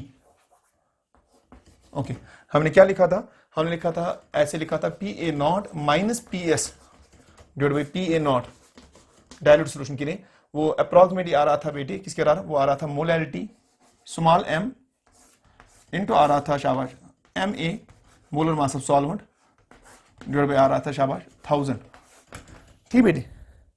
और लास्ट में मैंने आपके लिए दिया और एक फार्मूला जिसको मैंने नोट कराया, ठीक है, जनरल फार्मूला। हमने ऐसे फार्मूला लिखा PA0 minus PS divide by PA0, ठीक बेटी। ये हमें आ रहा था, ये हमें आ रहा था शाबाश, ये हमें आ रहा था काई B डिवाइड बाई शाबाश काई A, और ये वैल्यू हमें मिल रहा था NB बाई NA, और ये वैल्यू हमें मिल रहा था बेटे, ये हमें मिल रहा था WB डिवाइड बाई शाबाश MB, ऊपर आ रहा था MA और नीचे आ रहा था शाबाश WA। ये हमने कहा था कि मगर यहाँ जो टर्म है, सॉरी ये यहाँ है PS, this is not related lowering of air pressure, और हमने इसको ऑब्टेन किया था विदाउट एनी अप्रोक्सीमेशन। ठीक है, मैंने बोला था कि हाँ इसको हम यूज करेंगे for solving some numerical problems, जहां हम डिसाइड नहीं कर पाएंगे कि अब हम डाइल्यूट वाली फार्मूला यूज करें कि कंसंट्रेटेड सॉल्यूशन वाली फार्मूला यूज करें। ठीक है बेटे, तो फिर हमने इसको ऐसे भी लिखा था PA0 minus PS divide by PS, इस वाली फार्मूला में भी कोई अप्रॉक्स भी नहीं। ठीक है, तो इस फार्मूला को मैं कहूँ फिर शाबाश, इसको मैं कहूँ फोर्थ, ठीक है बेटे, और इसको मैं कहूँ फिफ्थ फार्मूला आपके लिए। फिफ्थ वो हमें आ रहा था मोलैलिटी इनटू आ रहा था मॉलिक्यूलर मास डिवाइड बाय आ रहा था शाबाश 1000। बेटे, तो ये इंपॉर्टेंट फार्मूले हैं जो आप रिमेंबर करेंगे in case of relative lowering of air pressure. ठीक बेटे, ट्रांस जो मैंने आपको कहा कि relative lowering of air pressure is determined experimentally by Ostwald's and Walker method. ये ओस्टवार्ड्स एंड वॉकर मेथड आपके बोर्ड्स के सिलेबस में नहीं है, ना ही नीट के सिलेबस में है, लेकिन स्टिल मैं पढ़ा दूंगा क्योंकि इसके जो ऑब्जेक्टिव बुक्स हैं, ऑब्जेक्टिव बुक्स में इस तरह के क्वेश्चंस हैं। ठीक है, तो इसलिए मैं वो आपको पढ़ा दूंगा। ठीक है, नेक्स्ट लेक्चर में।